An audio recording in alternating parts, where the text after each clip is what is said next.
live, one life to give, one moment, one opportunity. Boy, that's it. And it's all said and done. When the going gets tough and the tough gets going, you just go ahead and run. Cause opinions are like assholes. Everybody has one. They're being constructive or they jealous of the outcome. It's not about the times you fail, it's about the times you got up.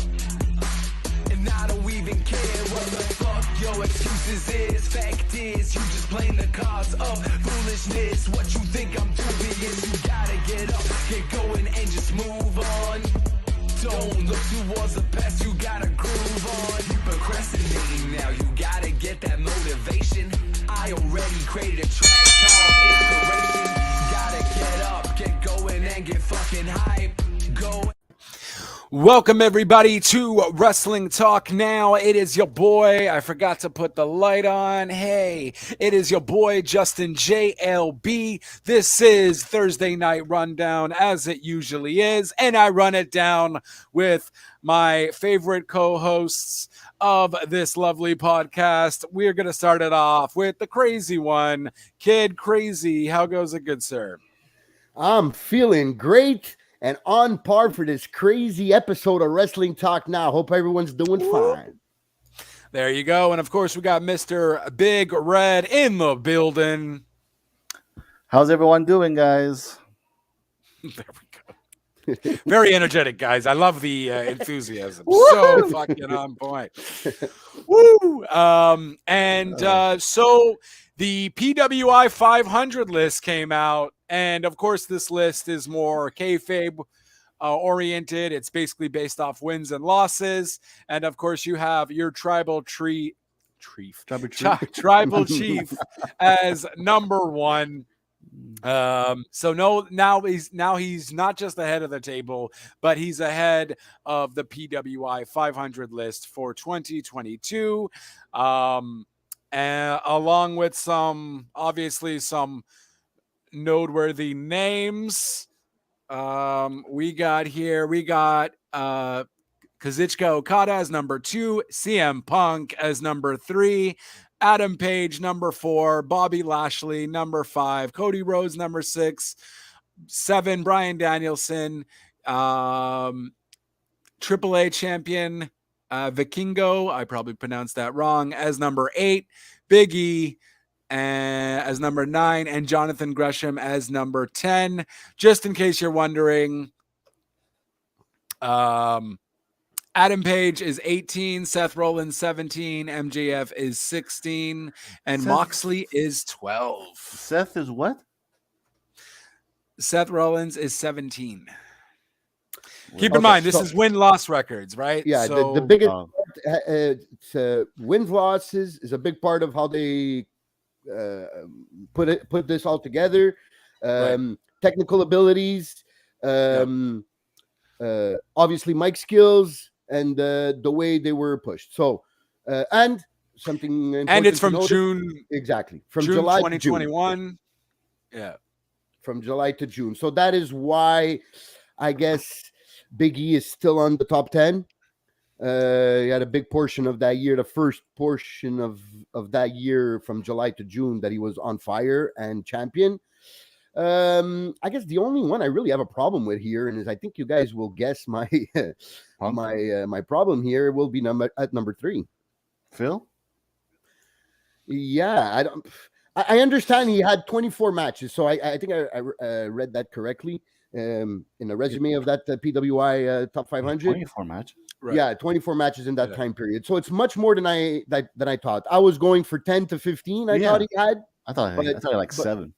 Yeah, it was 24, and I got a little more than that. 24 does sound like a lot, though. Yeah, I was surprised at 24. I was thinking maybe 15 max, but 24. So okay, 24 is a lot. It's more than 2. It's 2 actually exactly for by month. And he had some classics there. Dog collar match with MJF. He had some good matches. Do I understand? Maybe I would put Mox in front. But I know Mox in that period missed a bit of time. I think it was part of the end of his rehab or thing. So that's it. So I can understand a bit. It's not the end of the world there. Seth Rollins, I understand why he's 17th. he had a lot of losses, like Justin was saying, consecutive.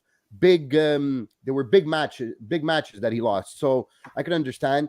Obviously, he's better than 17th wrestler in the world if we go by pure talent. But if we followed the kayfabe of the PWI 500, top 500, it kind of makes sense. That's it. And there was a little fun poking, if you will, with MJF poking fun at Sheamus. Did you guys notice that? Can you put me up to par on that one? Repeat that. I have my headset on. Sorry. One job. Well, there was a little thing where in where MJF's promo MJF yesterday? was poking. No. It was on Twitter. It was like a whole Twitter. Oh, okay. About Sheamus. Yeah, that's what With he was saying. Sheamus. Okay. Yes, That's it. Yes. That What was did he very, say? Very, very entertaining. And he basically just said he said something along the lines of like, you've been there for so long and you've been champion and you've let the ball drop, whereas I have I'll get you the quote. Dun, dun, dun, dun, dun. Well, Sheamus started it with the asking, "Who is this?" Well, no, that wasn't even it though, because Sheamus Oh, tweeted out the Pro Wrestling Index 2022 with his name listed several times on top spots. If our viewers So he was- know, please comment. Yeah. So, and then like Happy Corbin was like, if you tell people like whatever, because they have a little thing, right? Sheamus and Corbin. So that was going on. And, but yeah, okay. I guess you're right. Cause then Sheamus said, kayfabe, bro, kayfabe. Real heels wear scarves. And then MJF said sad. So I guess that's how it kind of started. And then Sheamus did like a GIF with like, who the hell is this? And his message was, the guy you alluded to, stop now or I'm going to devour you. You can rock 6-inch lifts and play top guy, but you've been handed the ball multiple times and fell. I'm glad you're having a resurgence and finally figured out how to get over it. It only took you a decade. It took me a day. Wow. Shots fired. Facts. Shots fired. Pow, pow. And I mean, you know, MJF is a cocky fuck, but at the end of the day, But we love him. Back it up. Yeah, exactly. I missed that. And prick, Sheamus, like I mentioned Sheamus last should week. know better than to provoke MJF. Yeah. Yeah, You know, exactly. you're gonna get that type of response. So for sure. One job. he's preparing the floor for the 2024 bidding war. Exactly. That's it. And yeah, what was I feel like there was almost no crazy news in terms of the whole media scrum there. There's a few people that are back from suspension. It's the people basically Brian Alvarez was mentioning that the people who were involved with breaking up the fight, the majority of them are not suspended anymore. Pat Buck, who was a producer, came back this Wednesday. Brandon Cutler is also off suspension, and that's kind of the only names we know. But And Pat Buck. everyone is Pat Buck, yeah, the producer who is back on Wednesday there. So what's his name? Nakamura? Nakazaro? Yeah, he's suspended still. No, so he might probably be back as well. It's the people directly related to the punches and so on. Okay. So nothing for The CM Bucks, Punk, the Omega. Bucks, Omega, Ace Steel, and those guys. And apparently it's been very quiet. So I don't necessarily know. Brian Alvarez mentioned that almost like the wrestlers those guys don't even know exactly what's happening. It's kind of you're suspended indefinitely, kind of until further notice. Rumors that there is lawsuits going on and whatnot. Wow. So we don't really know much, but at least some of the people are coming back from suspension that were the ones who kind of broke it off. Well, Kenny's having a good time in Japan, so. And for the first time in 6 years, Being the Elite was not on this Monday. They are on it. They're on a Little hiatus hiatus. till further notice. Yes, I have never seen one episode. I think I've seen Yeah, maybe a few here and there that I've seen people a told me few. to watch because of a certain storyline there, but not a religious follower of the Being the Elite show. No, that's it. But they still certainly kept it going. So Right. it's pretty crazy how they didn't even have one released. But it just goes to show you that it's big news. Big news is happening there. Well, they were taking out the intro, right? Yeah. They were taking off the intro. Same thing with The Taking Omega. off the poster for Full Gear, Poster. and no, Grand Slam. They weren't on the poster for Full Gear. Yeah, and it seems like apparently the word out is they don't want to. Tony Khan doesn't want to even them mentioned on the show. Right. So that's pretty heavy. Plus, we don't know. Well, now we have the news that CM Punk had surgery on his tricep, completely tore his tricep, so he should be out 8 to 9 months. So Right. he's kind of like escaped the heat from this suspension, because kind of when he comes back, this story is going to be, well, hopefully by then, is going to be totally over and the dust is going to have settled. So he kind of won't be receiving that heat from. But it's going to be interesting to when the Young Bucks come back to see how they will be treated. I don't think the story is going to be over when he comes back. I think it's just going to remind everyone. Yeah. Well, I don't know. I mean, it really kind of depends, right? Ultimately, the only way this is going to work is if both those sides come to like an agreement that, like, hey, we have to work well together. There can't be really any animosity. And who knows if they will be back as EVPs too, right? So there is a thing Right. there. Can Tony Khan just say, hey, you're no longer EVP, or is there a contractual thing to that? Like, you know, so who knows? Because they did sign extensions, no, the Bucks? I think they No. signed extensions. Maybe I think I remember reading that in January or something. I remember, yeah.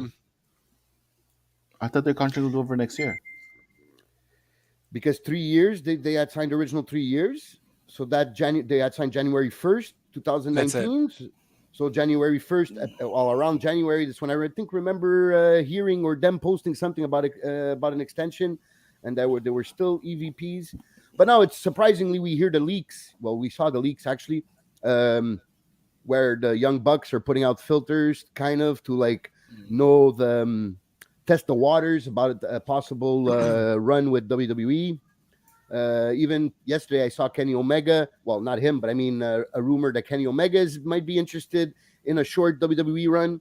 So it's interesting that these guys are all of a sudden putting out these little taste buds about WWE. So it seems like they're not really happy being suspended, I guess. So they want to put some pressure on Tony, probably. What did Kenny Omega kind of post? That one? No. I'm not saying he posted. I'm sorry. I'm saying there was leaked to the media. I think it was Fightful. I think it was Sean that said that there is some interest from Kenny Omega to see what would be the plan for WWE if he were to go there. So. Oh, okay. Channel of Punk says CM Punk shouldn't be fired. Explain to me why he shouldn't be fired. Oh, boy. Well, obviously, I think what he will say is that part of the business that he brings. You know, the markets, the ratings, the merchandise. I said once, I'm going to say again, he's no Hogan. He's no Austin. Well, he's no Raw. mean, the man never made a visit at Mania.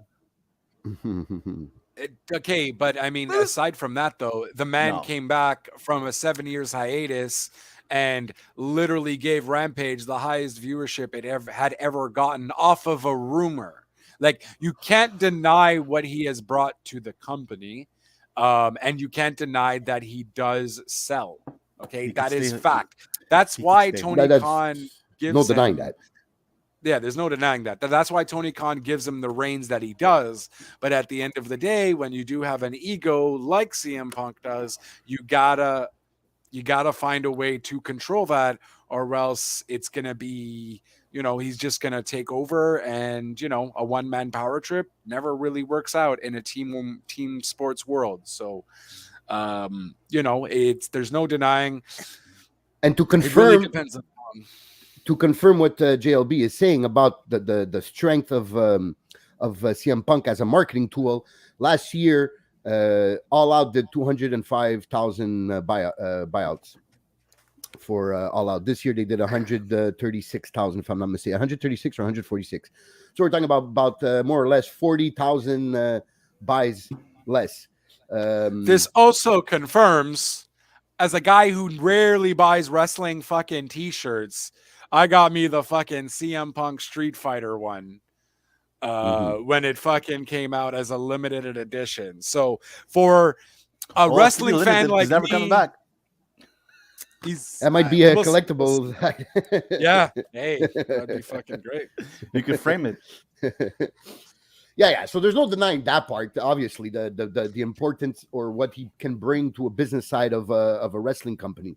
It's just is that business side or that business uptick worth it to have all these politics gone wrong in the backstage area? That's the question. Is it worth it? Is what he brings to the table worth it? That's basically the question we should have for the return of CM Punk, or will he be fired or not? We maybe might have an answer to that already, since AEW just did its best viewership of 2022.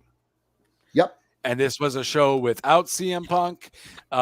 This was a fantastic main event with both to start off the show and the main event. Yeah. Yeah, it got 1.75 million viewers with a 0.939 rating for the 1849 demo. Wait, just to clear up, 1.175 or 1.75? 1.175. Okay. Yeah. Which is still very good for Dynamite. Yeah, exactly. And it's the highest since 2021's Grand Slam. So, So they have the potential here of probably having the two highest rated Dynamites back to back here, with next week being Grand Slam. Exactly. So that shows you. Yeah, exactly. Could be telling. And MJF obviously did another fantastic promo, and maybe MJF is right. That's where the money is. You mix in with a good trios tag match as well. That was I'm surprised it was the highest, though. It was a great Dynamite, but I maybe thought the Dynamite before was actually still pretty decent. Maybe that's due to all the hype from the scrum and all that. But yeah, the highest Dynamite to date. So I think the fact that they had both they didn't do the same mistake as they did with the trios semifinals, having them one on Rampage, one on Dynamite. They had both semifinals on Dynamite, and they started off the show right away with Mox. Not with Mox, with Bryan Danielson and no, that's it. They started with Mox and Sammy. Sorry, Mox started off with Sammy. Yeah, that's it. With Sammy, right away, which that was a good match. I think not in spots, but I think in storytelling and psychology, I think one of Sammy's best matches. There wasn't a lot of flying, which was good. No, it doesn't fit well with a Mox either. There, he still did that. Exactly, he still did those two back-to-back over the top rope. Spots, I guess, but that was basically it for the high flying. So they started off strong, which because I don't know, we don't have the details because it's 2 hours. We don't have the details like they do for Raw, the first hour, second hour, and third hour, right? Because it would be interesting to see if the viewership. That's out. That's out. Okay, because it would be interesting. So it kind of peaked. It peaked during the during the Death Triangle match. Oh, it went up. Okay. So yeah, that's out. Where is that? That makes sense. If you'd like to know exactly where they it's on ended our up with the start, our private message. You share it in the group. Snap. Oh Jesus, but that is so small. Was that the trios match, or was that a tag team title match? The tag match was also good. Luchas against Swerve and Our Glory. Mm-hmm. Yeah, that It makes sense because that's the first time we saw them since All Out, and they had a great match at All Out. Swerve and Our Glory. So you had Moxley versus Guevara started off. It was at 5:04. 4 minutes. Okay, so the ad break. The MJF Strictly promo surprisingly was at 4:92. So it went down. And then Jungle Boy promo and then Jungle Boy versus Jay Lethal. That was an okay match. That went up to The $497. Lethal was decent. It was decent. Yeah, and then bunch of promos with Matt Hardy and all that. That did all right. And then you really saw the jump from $497 to $502 to the Death Triangle match. Swerve and Our Glory versus Lucha Brothers. So they moved the needle. Yeah, so 502 to 532. Well, okay, it ended on 545 with Danielson and Jericho. So it gradually went up, except for the first one, it went down a bit for the second one, and then after it went up gradually. So that makes sense the way the match card was structured. I guess that's why the strong part something that we like about AEW is they start off always with a good wrestling match, whether it's on Rampage and Dynamite, and they finish usually strong also. So that might help. And I think 1.175 is good, and they could build on that now. They could create a buzz, and it could be strong. I think next week it's gonna be bigger, especially. Because it's the Grand Slam, right? And Last show was amazing. So. And we're gonna name a new world champion. So. Yes, true that. And people really don't know if it will be Bryan Danielson or Mox. Right? Like, that's going to be freaking fire. Yeah. I'm really I think that might start. then, that might plant the seed for a future feud, maybe a breakup, one of them turning heel and leaving the Combat Club. That might plant the seeds. I don't think because AEW likes the long-term booking. Yeah. So I don't think it's anytime soon, but maybe start planting seeds there would be interesting to see. I really hope Bryan wins it. Because he hasn't. I feel like it's Mox. I feel like it's Yeah. Mox again because that's where I feel like you get the MJF versus Moxley. They're already kind of hinting at that. Yeah. With what is it last week when the Moxley came out and said, Yeah. "Bro, you're talking bullshit" and all that. So, Even yesterday. Even yesterday when he most of his kind of promo was was talking on to Mox, Mox, but then he kind of flipped it to, but I'm talking about everybody else too, Danielson, blah, blah, blah, so. He probably realized he was probably selling the outcome of that match, and that's why he a bit deviated there and tried to, but that was a fire promo there by MJF. MJF at his best, man. Yep, that's it. So I can't believe they did that. At the end of the day, this is just popping in my head now. Those 3 months without MJF. Ratings were kind of stale. It's always staying around that 900, between 9 and 1 million. Right. And now since MJF is back, 2 weeks now, it's been going up. And next week we might see it go up again.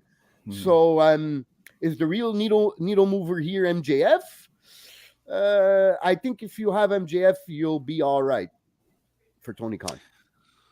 That's a shirt. MJF, you'll be all right. You'll be all right, and you know it. And you know it, yeah. Because he doesn't even have anything, like he hasn't wrestled since he came back. He's done 2 promos, and the buzz is already full pin back around him. So I think this is the real needle mover here, and. But he's just so good. He's just so good at it, though. You know what I mean? Like, and he doesn't need to wrestle. He knows his money is his mic, his mouth, right? So, and he just been killing it since he's been back with his promo skills. I'm not an overly huge fan of his wrestling. I'd rather obviously watch me a FTR match or a Bryan Danielson match or a Cody Rhodes match or a Seth Rollins match or, Adam Page match. But basically anyone else.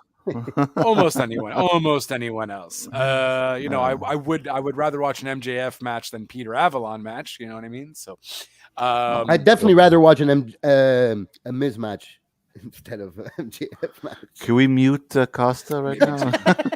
No, I mean I might agree with you there too, though. So we're all both on mute. It's your show, good sir. But MJF, to his credit here, he has improved his wrestling in the last since he started in the company. So Maple Leaf, wow, maybe there's a there's a growth there for him in the ring. And what did he say about Mox? He said he said, "Oh, I know we faced before, but I'm not even close being that guy you faced. I'm 10 times better than that guy you faced." So yeah, so something along it is those true what he lines. said, and it makes it interesting to see where they're gonna go with this feud, because it can get bloody with Mox, and it can get two promos going back and forth. And if Mox really puts his emotions into it, those can be some strong battles on the mic. Oh yeah, for sure. And we've seen MJF could take being in a hardcore match when he was with Yeah. CM Punk True. there as well. So yeah, I think that might be a really, really fun match. And I think you would have to put it on if MJF is going to beat anybody, you would have to put it on him beating Moxley. There's no way he's going to beat Danielson. Like, Well, no. I think I it's mean, better yeah, booking. it would definitely be like, oh my, but no one would believe it regardless. You know what I Not mean? yet. I think Right. not yet. I think So that's Mox totally is right. I better. think that's totally right. Booking wise, for it to continue on his path, maybe, and believably, I think it would be better to put over MJF to be over Mox than Daniel Bryan. Then definitely agree with that. Yeah. Right. Absolutely. how about what are they called? The Firm. Oh yes. Oh, yeah, So we so- got Stokely's got a new name now. I like that they explained that. Yeah, And I like that he introduced them uh, as a, what do you call it? The only faction on retainer. That was amazing. no, the stable on retainer or something. that's it, that's he it, used that's it. another word, but it was awesome. Yeah. Yeah. Yeah, it was great. And I like the way that he introduced them and then he left the ring, gave them the stage, the whole stage. Right. So he's not ruining their moment. And Stokely, because Stokely, to his credit, he was losing the crowd in that first part of that promo. You were starting to hear some not boring chants, but some like some things. And then when he started the introductions of each of their guys, it started getting better, and then he finished off strong. So yeah, I like that he said that he's not a manager. He's not he named all the things Right. he's not. he's a friend. Yeah, he's just a friend that everybody would like to have with the right Friend- contacts. He's a friend with and- contacts. Exactly. He's a Costa, you know.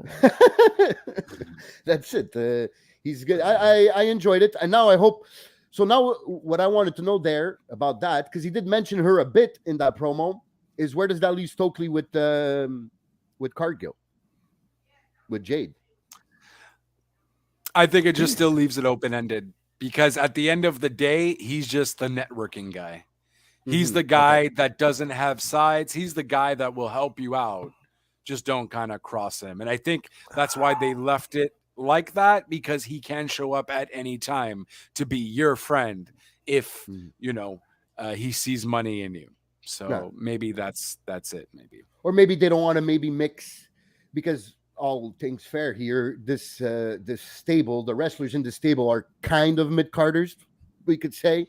And maybe Tony that's fair. Khan doesn't want to put Jade into that category. Right. Jade his undefeated champion, so maybe that's why he left it out. But I guess maybe, I don't know if she's scheduled to be on Rampage tomorrow, but if she is, then we'll find out pretty quickly if Stokely's still part of the baddies. Yeah. I guess. Well, we also haven't seen Stokely as part of the baddies in a hot minute, anyways, right? I don't. To be honest, I don't remember necessarily the last time Jade came out. I don't remember. What was it? All Out? I think it was. What do you mean? Like the last time she came out to the ring or had a match, I think was All Out. Well, not the last time she had a match. All Out. Yeah, I think so. But was Stokely there during we had All two Out? Dynamites. We had two Dynamites and one Rampage, and I don't remember seeing. Anybody could correct me if I'm wrong, but I don't think we saw her. So I think maybe she has some time off. Maybe it could be because we've heard Mox was supposed to have 6 weeks vacation. They called him back after all these suspensions. So maybe she just has some time off, because I don't think you're gonna. You can go and take your vacation, bud, because I'm here now. And we're good. Oh, that's great. We're good. It's fine. Oh man. Yeah. So. Well, I guess we could. There's news. I guess the news part of this is considered could be put into this Yeah. breaking news segment. The NXT going Mhm. back to the black and gold. White and gold. Well, it's white and gold technically because the logo was like white outline and Oh, then the gold outline. Yes, inside, you're right. So, Yeah. It's white. So it's NXT 3.0, I guess, because it's not black and gold. But I did enjoy how they did that, and they did that right at the end. Yeah. So it's kind of like ending of a chapter. Was there anything that gave you that kind of hint though No. on the show? If you Not watched, throughout the No? show. No. Nothing. It was Okay. it was on top of that. It was the 1 year anniversary of NXT 2.0, so it was kind of like honoring that NXT 2.0, and no mention of nothing. And even some previous champions tweeting out. They showed them a video package of that on NXT, showing congratulating NXT 2.0 on its 1 year anniversary. And then bang, he just closed off the show. He's like, okay, just a close off message here by our whatever he called him. VP or whatever he called Shawn Michaels, and then Shawn Michaels kind of talking how NXT was always about developing the future stars of tomorrow, Right. and then also he ends with "We are NXT," which is Triple H's go-to line for NXT for all those years he was running it. And then you see the gold logo appear again. Well, the transitioning of the multicolored one into the gold one, and that's how they finished off the show. And I guess that 1 year anniversary wasn't only the 1 year anniversary, it was the funeral of NXT 2.0. Yeah, it was a good show though. It was a good show. Okay, I'm excited to see what's gonna happen. Oh, and Yeah, boy. Opa. yeah, boy. What's up? Buongiorno. How you guys doing? How dare Pretty you. good, pretty good. How you doing, Jeff? Not bad. What did I miss? Oh, nothing. We're just talking about Misspelled your name because JLB does not suck. Okay, it's not a thing. You missed JLB talking about red pants and nuts. Again? No, Damn no, I don't talk about any of that. No. It's not a thing.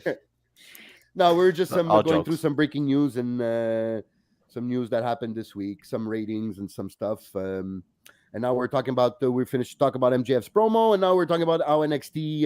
It was the funeral of NXT 2.0 last night. Last night on Tuesday. Oh, okay, so it's gonna be rebranded or something like that, or They're kind of going back to the gold standard and to the We Are NXT generation type thing. So I don't know if they're gonna be renovating the what do they call the performance? Isn't it? Are they at the Performance Center? yes, they are the Performance Center, but they call it the Combat. There's a word for it.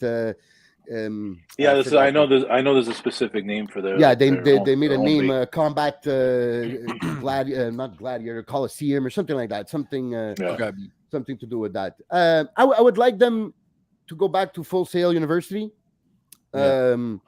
I think the crowd was very good. Not to say that this crowd wasn't that good, but it's mostly this crowd of what I don't know what they are, 300 around here. A lot of them are just performers, right? Not many of them are actual fans. There are tickets available, but most of these guys are and the crowds are performers or coming up, or they just signed development deals with them or something like that. So I would like it to go back to Full Sail University. I think that had more of a feel of an indie show. The crowds were better in the chants, and they wouldn't chant stupidities for no reason just because, it's kayfabe. It was actual like fan atmosphere. So I'd like for them to go back, but I'm definitely excited about having the old NXT back. And they're bringing back the takeovers, so that's another. Yep. That's what they announced also yesterday. Yes. So what they have changed Halloween Havoc to Takeover. So that's terrible. Nice. That hurts seeing that they would do that to Halloween Havoc. Come on. It's but the takeovers, those are bigger shows, right? Yeah, they're usually on yeah. pay-per-views. On pay-per-view weekends. Yeah, And I wouldn't be surprised if they start touring again. but that's it. I think it's to go to home show to do house shows. Yes, And I wouldn't be surprised. bigger But I'm arenas. saying because Halloween Havoc, if I'm not mistaken, was just done on a regular show, right? It was just okay, you're talking about NXT. Yeah. So Oh, Halloween no, Havoc last year. What I mean, like why I said that it hurts because it was a pay-per-view I actually liked watching back. Oh yes, of How course, they're kind of like Oh, shitting on the WCW pay-per-view names. That's yeah. no, By having I it on think the- if anything, I think they were shitting it already with how NXT was doing it just as a regular show. This was obviously a Vince thing. So I like that that's they're what doing he's saying. Takeover. Leave the Halloween Havoc for like a WWE pay-per-view or something. Yeah, if they really want to use it, which I wouldn't mind if they want to use like Halloween Havoc or stuff like that. But I would rather them use it on the main roster than keep NXT with that feel that made it great. You know, it's good that they should maybe not. Like it's if they do the takeovers because it's good to get that talent in front of bigger audiences. Yeah. So then once they get moved up to the main roster, you don't have like that jitters, so you kind of you're set for that feel, you know what I mean? Totally agree there. Yes, it's part of the whole thing about NXT being there for developing the next stars, because you got to give them feeling. That's why in front of a camera, in front of an audience, and now in front of a big crowd in a pay-per-view field type of atmosphere. That's how you prepare them. Not by having them fight in front of 400 people every single week in tapings, because these are tapings. NXT is still being taped. I think it's 3 at a time, if I'm not mistaken. If I read that, so the next two are taped for the 20th. And the 27th. Spoilers are already out apparently. Yeah, exactly. Wrestling Observer already put out they the tape 3 spoilers. shows in one day. I think it's in one day or maybe in 2, but I think it's in one. If I'm not mistaken. I just learned something new. Yeah, so I would like them to go back to also having a more of a weekly feel, a live feel. I know that they brought it into tapings. It was Vince McMahon's idea, but I think Triple H likes to have that live feel. So maybe we'll be getting that live again, because these guys don't have house shows. So when they tape 3 weeks in a row, what do they do for 3 weeks? Right, they train. I don't know how well NXT house shows would go over. Because what they do, I think they have the what well, not FTW, the Florida Championship, FCW. What they used to do is they tour Florida, and I think that's what NXT used to do before they stopped doing the house shows. Would be that they would go around Florida, do a few shows here and there, for them to get the feeling of what it is to do a house show, not taped in front of different crowds, and hit the road a bit. So I would like them to get back, because if you want to really prepare them, that's the way to do it. Because now people are saying, I just want this mention now that we're talking NXT. We heard that Solo came back and won the North American Championship after being introduced on the main roster. So now people are saying, does that mean Carmelo Hayes is coming up to the main roster? Because I think Carmelo Hayes pretty much ready. I think he's good on the mic. He's good in the ring. I feel like he's pretty quick too. Like I felt like Carmelo Hayes has been there maybe a year and a half max. Max. Yeah. Like, but they also could bring maybe they're bringing the North American champion up. Well, I think it's maybe they want to just give the Bloodline another belt. I think that's what it is. Yeah. So I don't think it's really Carmelo Hayes moving up right away, even though I think he would be ready. But I think it's just more to make the Bloodline look stronger. Yeah. So now only the honorary Uce doesn't have a belt. Oh, right. Which, God damn it, he should get one. That'd be awesome. He's amazing. And it's cool the fact that the new Bloodline, I forgot it, Sequoia there, actually likes Sami Zayn, because Sami took a chair shot for him on SmackDown.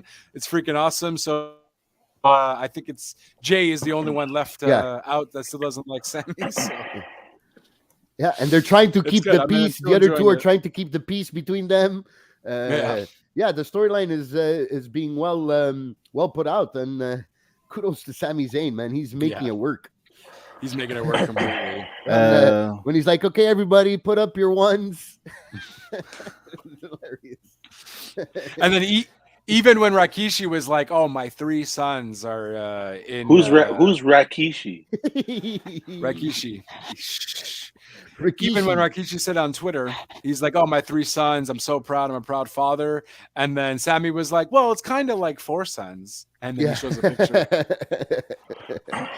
He's the honorary God damn tattoo. it, Sammy.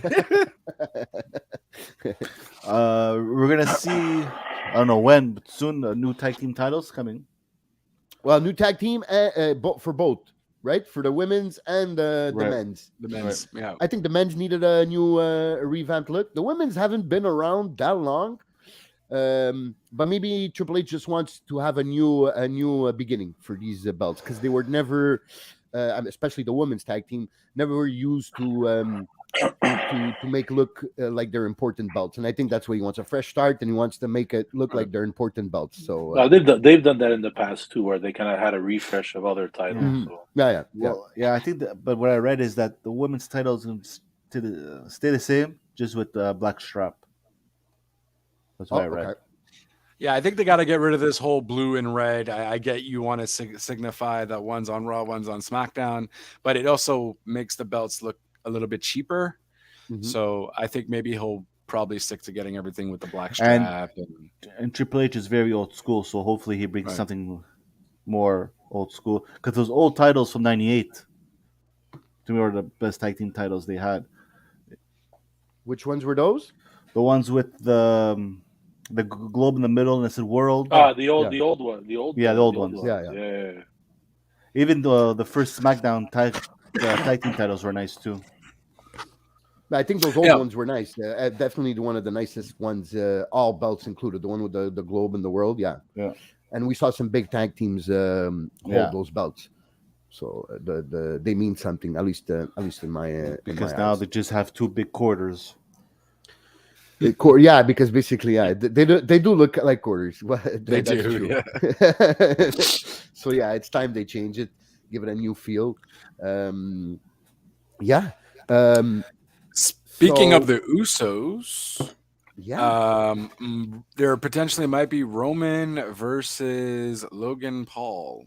Mm-hmm. How are we feeling about that? Roman was on Logan Paul's podcast, and Logan had said something after Roman left, and then Roman replied back on Twitter that he's like, "Listen, you should learn to acknowledge me." Then there was a little Paul Heyman take care of him. Logan Paul was like, "How are you going to take care of me, Paul?" And Triple H invited both of them to SmackDown because since he has a ring where we can do this in. So it looks like we might be getting a Roman Logan Paul feud of some sort. Don't know why, but I guess maybe for Crown Jewel, it would be like their thing that they can do. Yeah, because that seems like. Go ahead, Jeff. No, that seems like it's a match that would only make sense at like what Justin said at Crown Jewel or WrestleMania. Yeah, just to have it at like a Survivor Series or it's I don't know. It has to be like a big event. Yeah, nothing. It has to be one of the small ones. I think Crown Jewel would be perfect because I know these guys in Saudi always ask for big stars and they want big stars in their shows. And I definitely think a program between. You think they know Logan Paul though? I don't know. Good question. I don't know if they have internet. I guess they would. Well, they have internet. I'm not saying they don't have internet there.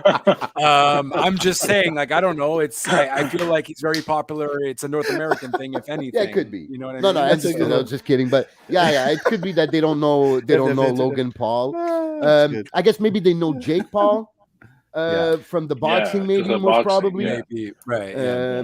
Logan Paul, maybe not. I think you might be right, but I think this program would fit much better for a Crown Jewel. Well, he did also face Mayweather, though. Wasn't Logan the one that faced Mayweather? Yeah, Logan is the one that faced Mayweather. Yes, you're right. Yeah. You're right. Okay, so it's possible they might know him then. So they know. Maybe they know of the Paul brothers. Maybe that's fair. And maybe won't be able to tell the difference between differentiate. The two. Yeah, exactly. Thank you. But at least they've heard about the Paul brothers. But I have to say, I would rather have, even though I'm not a big fan of Paul against Roman, I would rather have Paul against Roman at Crown Jewel than at anything with Goldberg and these guys. That's very true. You're also going to get Goldberg versus Omos, so get ready for that. Well, I heard about that. What? I heard about the rumor about that. It's a rumor. What? I would definitely rather see Omos against Braun if you're gonna go that route. But Right. wait, isn't Braun fighting almost next Monday? I saw that somewhere. Already? Yeah. Jesus, what's with you guys? The What? hype- Already? Well, I mean, Let's go. you bring in Braun Strowman, you have him destroy Monday night and SmackDown. You have him destroy everybody. Now we didn't see him on Raw, but we saw video packages, but we saw Omos come and destroy some people. So I thought they would take a few weeks and build them both up as monsters, and then have them face each other instead of right away killing it like that on next week.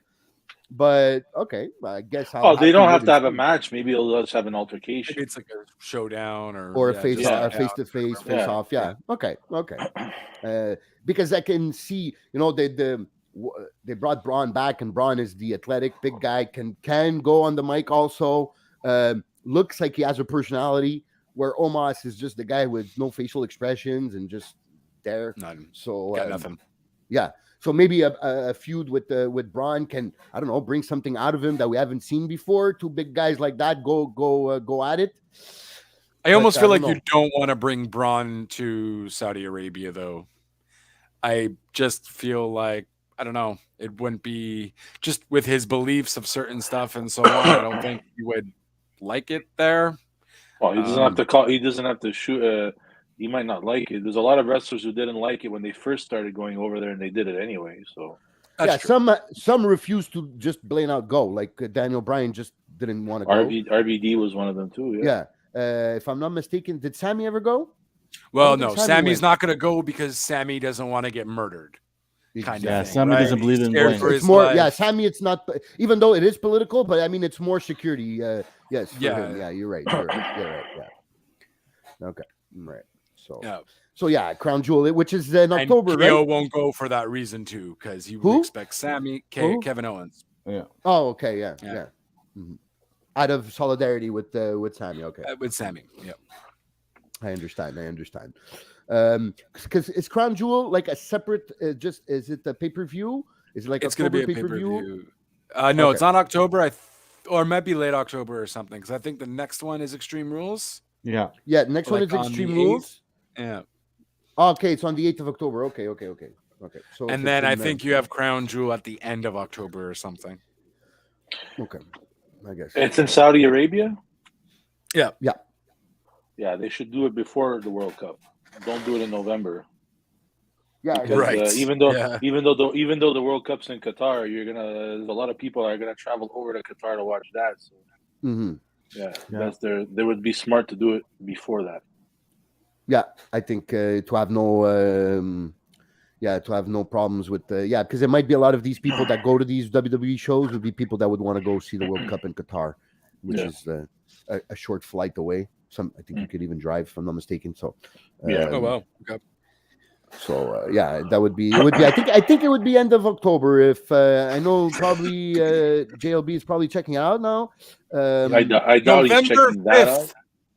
November 5th. So before. It's a week before. Right before. Yeah.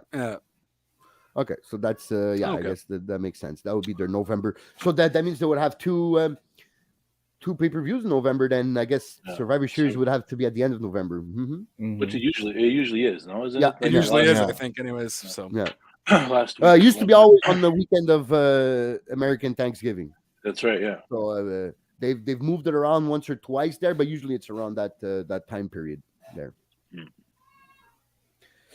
So I guess that's the breaking news. Everything, unless somebody has the breaking news to go through, and then we could run down what we enjoyed and what we didn't enjoy about this week of TV wrestling. Nick Carter. Yeah, no, I think that's kind of really the biggest news. Still got nothing on Sasha or anything like that. What's going on with her? Sasha's making music. Forget about Sasha. No, they should be showing up soon. I mean, that's it. What's going on? Like we just saw now officially the Damage Control are the tag team champions. Mm-hmm. So I figured I think they were waiting for that. Maybe on Raw. Yeah, so maybe we'll see them within the next month, maybe before Extreme Rules. maybe add Extreme Rules as an open challenge, and then bam, it would surprise Maybe tomorrow everyone. on SmackDown. Maybe a Royal Maybe Rumble. tomorrow on SmackDown. Whoa, calm yourself. They call out. They come here or call. They either come and call out Damage Control and say, "Come and face the real champions," or they'll come out during a Damage Control promo or segment and challenge them. I don't see them coming back, guys. I mean, we'll see. I see them more coming back more so now more than ever than obviously when Vince had control of it. When Vince was there, I'm like, no, they're done with it. They're gonna figure out their future careers and whatever. That's the thing. If Sasha has other avenues, like look, like the Mandalorian's gonna start filming soon, the second and third season. So I mean, if she's gonna have opportunities to act and make more money, there's no reason for her to want to come back. Thank you, Jeff. But there are some. Yeah, but he's giving me examples. You're just like, he's making music. What the fuck? She's making music. And wrestle. No. But people can make music and wrestle. It's not a thing. But there has been leaks. It's like Justin could do shitty rap songs and be on this podcast. Yeah. If you guys would like to see his YouTube videos, no. But we are done. It's because we're not doing this. Didn't they leak that that Triple H had got them back? Well, he spoke about. I think he was asked about them by Ariel Helwani. I can't remember what he said, but I think it kind of was like almost opening the door. Like it's almost like he said the door is always open for them. I'm paraphrasing, obviously. He said anything is possible. Yeah, there you go. So yeah, but that's might be him not wanting to sell the. Yeah, of course. Yeah, he's not gonna come. He's not gonna come out and say, "Oh yeah, they'll be back by." But he also said the same thing when he got asked about The Rock. So he said anything is possible. So that's it. So we'll see what happens there. But let's talk about this week in wrestling, because I don't think there's really honestly anything else big news worthy. By the way, Jeff, we did also mention that there was a few people not suspended anymore. Those were the people who broke off the fight, kind of thing. Who were trying to separate the fight. One of them is a producer, Pat Buck, and the other one is Brandon Cutler, of names that we know. But obviously, the people directly involved are still at home. Why is Brandon Cutler still employed? That's the question I have. We don't know about it. He's really good friends with Young Bucks, though, too. Yeah, so I know that. I know that. Yeah, because he films BTE. He does all that shit. So yeah. Why is Omega suspended? He just wanted to save the dog. Oh, he got bitten and he got punched. So I guess it's because apparently the investigation is still pending, right? I don't know why it's still pending. If Tony Khan's right hand woman, basically his partner or the one that helps him out and everything was there and she saw everything, I guess that would be your person to tell you what really happened. So I don't know. I think it's Mega, right? She's the lawyer. Yeah, exactly. That's exactly her lawyer. Name. Yeah, Mega. So I think whatever she reports that she saw to him, I guess that would be okay. That would be it. You know, I don't know why. Or I mean, maybe it is settled and they know. It's just and maybe don't he's like, he's like, don't talk to the dirt sheets. Yeah, because the dirty sheets exactly. Yeah, because you could use like I said last week, you could use this as a storyline. Right. Yeah. Especially if it's settled and everything is kind of like, hey guys, you have to be friends, just do business. It's a perfect segue into a storyline. Well, because we did see Omega's in Japan to promote, I don't know, in this video game conference. Yakuza. He's in Yakuza. No, he's going to be in Yakuza. Which is? Isn't Yakuza that like the Japanese mafia? No, yeah, it is. But he's going to be, there's a video game called Yakuza. Oh, okay. And he's supposed to be in the game. He's in it. Okay. So he put out a video of him. Did not know that. Of him behind the. You guys didn't see this. He put in a video of him behind like a cashier. Yes, I saw that. Cash register. He's acting stupid, like because he can't manage a target, right? So, so it was kind of like if he's stealing money from the cash, you know, because he can't. Right. So it was kind of a shade he was throwing there at CM Punk. Yeah, for sure, obviously. But but that's his style. Also, the funny things and do things like that. You know, he doesn't look like the guy that wants to scrap it out. Seriously, I love him as a wrestler and everything, but he doesn't look like that guy that's gonna go punch people out of those three, though, if you really had to pick, like, and I see the three, like being the elite, what I'm talking about. Out of those three, anyone who's suited in that role that really would, I mean, like, I know I said that, you know, Kenny Omega was champion for a long time, but when you hear him talk about business, he seems more authentic about it, that he knows what he's talking about. He kind of wants to help out the vision of it, where it looks like the Young Bucks are just hanging on his coattails. Yeah. You know what I mean? I believe that. Yeah, I think that's a fair assessment too. Yeah. Even just the way, like, okay, like he's handling the video game and kind of like how he's the women division. He has no experience in. He plays video games, but that doesn't mean you know how to run run a studio or whatever have you. So, but it's just that when you hear him talk about it, he just the way he presents himself, he seems more authentic about it.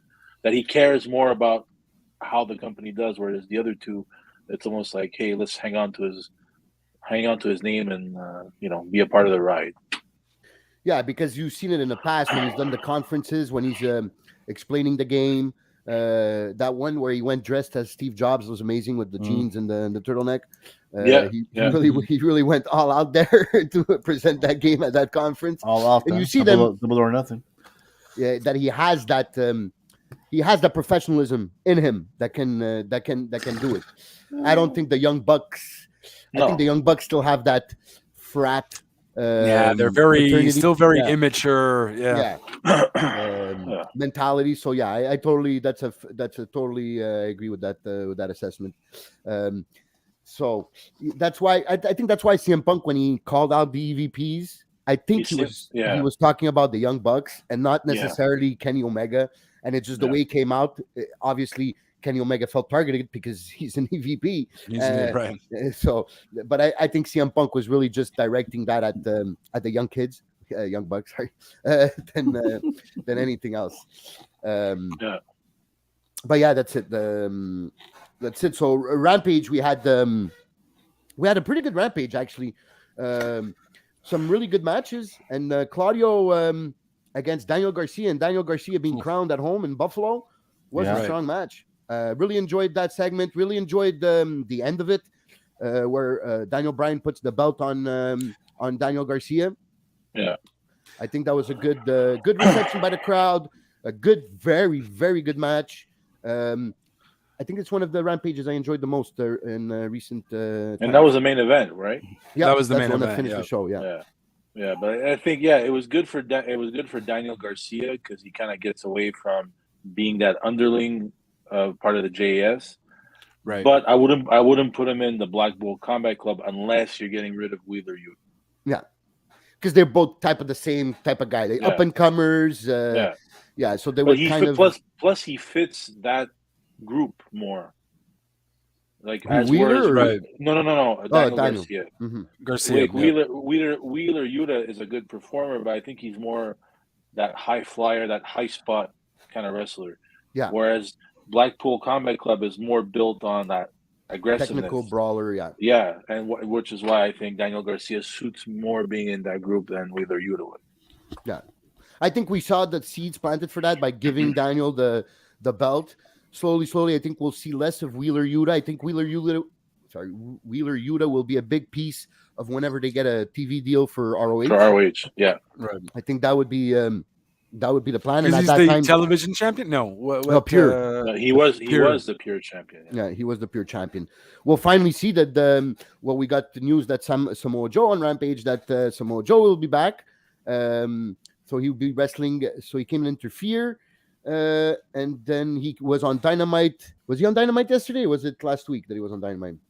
He was on this week. No, okay, that's it. He was on this week. So they're promoting the match for Rampage, where he's defending the TV championship. So, have you guys seen this guy wrestle though? Have you seen him wrestle in ROH? Not Samoa Joe, but the other dude. Woods. What's his name? Yeah. Josh Woods, the guy with No, I don't think I've seen him. I saw him one match. Because he looks impressive, but I don't think I've ever seen him. He was in ROH already before, right? Yeah, he was a Pure champion. Okay, he was the Pure champion, and then now he's in the Smart which faction is he in the AEW? Yeah, he's Smart with Mark Smart Sterling Is or it Smart Mark and Sterling? Okay. Tony Nese. Yeah. Yeah, that's it. So yeah, I think they can put together a good match. I would like to see more of Samoa Joe. I don't know. I think he was filming something, or maybe that's why he was gone for a few months there. But if you're not gonna have him around all the time, then you should give the TV championship to someone else. Well, Yeah. it's kind I of think hard. there's- go He ahead. should be more. He should be more on AEW. Yes. Yeah. I think Be he's best part suited. of that. Be part of that. I think he's scene. best suited for that. Yeah. And I think there's one thing. I know we've talked about this before in the past, but now it's really getting bad with it's the too many belts. It's too many belts in WWE. So that's what. What that's the hell I'm was saying. that? We that was have Alexa. we have ROH. We have ROH. How many titles of ROH? So we have the tag teams, the world, There's the trios pure, TV. and the TV. and there's a trios. There's trios. No, don't the ROH have a trios? Yes, trios. But are Yeah, they the defended? trios. Who has those trios? I don't think they're defended in. have they we tr- seen They them were in defended AEW? last time. I think Oh, they were eight. defended the. They were defended last pay-per-view of Ring of Honor. Oh, okay, but we haven't seen who's the No. champions of those. The guy with his who gets Yeah. carried to the ring, I think. No, Oh, it's that not. guy. Yes, Elton John there. Yeah, okay, I know what Dalton you guys are Castle? talking about. That's it, yes, thank you. Castle. Yes, that's right. Okay, but we haven't seen them on Shocker. A&E. So on A&E. My God, on AEW. And there's the women's I don't know why. women's champion, Mercedes. Oh yes, the women's champion. We have seen her. So that's 5 ROH belts that we see. At least not all the time, but most of them you see them quite often. Then you have the All Atlantic, the TNT, the TBS, the trios, the tag team, and the world title. So that's 11 belts. Like almost Yeah, but every you second match can't- is a title match. Yeah, but you can't come. That's also two different companies, though. No, You gotta I keep that in mind. understand. But I mean, you're watching AEW and A&E.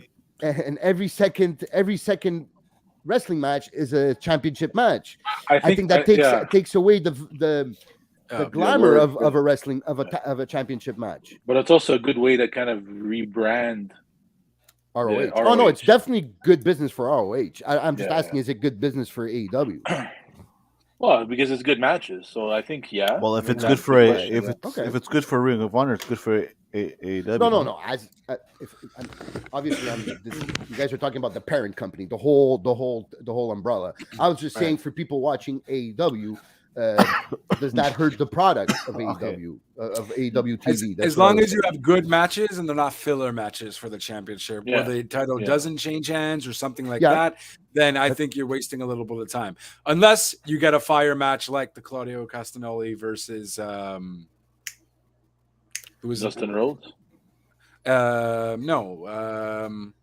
FTR guy, Dax Harwood. Dax Harwood, yes. Dax Harwood. Yeah. Which Like, that even too was a against- fire even match. against Dustin, that was a good one too. Justin, yep. I mean, I knew he wasn't going to win, but it was still Yeah. cool for him to at least, me and you, we were kind of in the same boat. I still have heart. So I really liked how they ended up doing that. But really kind of wanted maybe Dustin to win, but I'm like, you can't also get rid of Claudio. You know what I mean? No. Mhm. So He's doing such a good job of being the title bearer of. There's of gonna be a point in time that once they get their TV deal and they get up and running, he's not gonna have that belt anymore. And Yeah. He's gonna go after an AEW title. That's true. So I mean, having him and Samoa Joe that were staples in ROH before is kind a of good way to transitional, it's a good transitional way to time, kind yeah. of bring up the brand a little bit. So once they have a fixed show, whether it be weekly or bi-weekly or whatever the case may be, Mhm. and then after just have them lose and they'll go out, and it doesn't hurt them. It's not going to hurt No. Samoa Joe or Claudio. It's Right. just going to help out everybody who's involved. So Okay, so I guess you guys kind of convinced me that it's not that bad, all these belts. I guess there's reasons behind it. As long as, and I totally agree with, as long as the matches are good and they're not fillers, like Justin was saying, I think that's good for them. Okay, I guess get the concern too, because I get your point too. That it's I don't want to dilute is it these too belts. much? you know? Yeah, Listen. no, for sure. But that's it. But it's It's also because it's also a different organization. If you had 11 AEW belts and you were just, then that would be too much. What the fuck are you guys doing? Like, all the belts are going to mean nothing. But because we know it's a different organization, and because there's some, like the Pure Championship, it has different rules, it kind of also at least makes it seem a little bit more prestigious in that regard. But yeah, when the hell is ROH's pay-per-view going to come? Yeah, the next one should be soon. Not pay-per-view, but their TV deal. Oh, TV deal. Let's see what they can do. I say 2023. Yeah, I guess. I mean, if they're working on it, or even if they already have a deal, I guess it would be to start after the New Year would be a good time to start. So they would have, if they're gonna work, I would think. What are they going to have it on? Are they they're going to live stream on Bleacher Report, or I think True TV is the other network that is owned by Warner Discovery. Yeah, that's an actual TV channel. So I mean, I would think if it's all, especially if AEW renews their deal with TBS with Warner, I would make sense that having ROH either stream on Bleacher Report for free, or have it like it's on True TV, like one of their subsidy channels. Their lower end ones, Because the problem is, if you're gonna have it on True TV, which it's on TV, but True TV doesn't have anything but like court videos and whatever, right? So that would be a big hit and they could probably get any time slot that they want too. Yeah, with True TV, so exactly. And I think it's available in quite a lot of households. Yeah, even in Canada, you can get True TV here in Canada. Because I wouldn't see them going. I wouldn't see them going outside of. I wouldn't see them going outside of their Warner deal that they have just for ROH. Because like UPN, and back in the day when Smackdown was on, UPN was an independent channel. It had nothing to do with NBC. They also could do it only on YouTube, like NWA does it. There's also that. Yeah, that's true. But I don't think it's because. What are the numbers they get? That's what I was about to say. Because on True TV, I think Rampage was on True TV once because of baseball or basketball or something. Yeah. And the numbers were really low. The numbers were really low. I think it was 142,000 or 42,000, but I think it was 142,000. Oh wow! And but you see a number like that for ROH would be great for them. Yes, because they never had numbers like that. Neither did True TV. That's why I'm asking, what are the numbers of Dark and Dark Elevation on YouTube? Like, what are they? 100,000, 200,000, less than that? It's less. It's probably less. It is less. Check. Yeah, I watch them every week. It's not. They get maybe some shows, depending the card, they'll be in the 50s, maybe in the high 80s. I've seen a couple that it's 100,000. They are changing them though, Dark. They're starting to add like storyline, like bring in feuds that are on the main show, kind of blending it into Dark. Well, that could help, yeah. Yeah, because Dark is mainly, a lot of the times they're kind of like squash matches, but it's also a way to kind of like highlight the indie guys that they bring in and some of the younger talent too. The guys that they don't use as often on TV. Yeah. So, I mean, really, I don't think Dark is really something that they expect to get huge ratings out of, and plus, like, a guy like Danhausen, who doesn't wrestle a lot on the main shows, wrestles often sometimes on Dark, Oh, okay. So, I think he was on the Tuesday edition of Dark. So, he had his match. Who did he wrestle? Oh, Peter Avalon.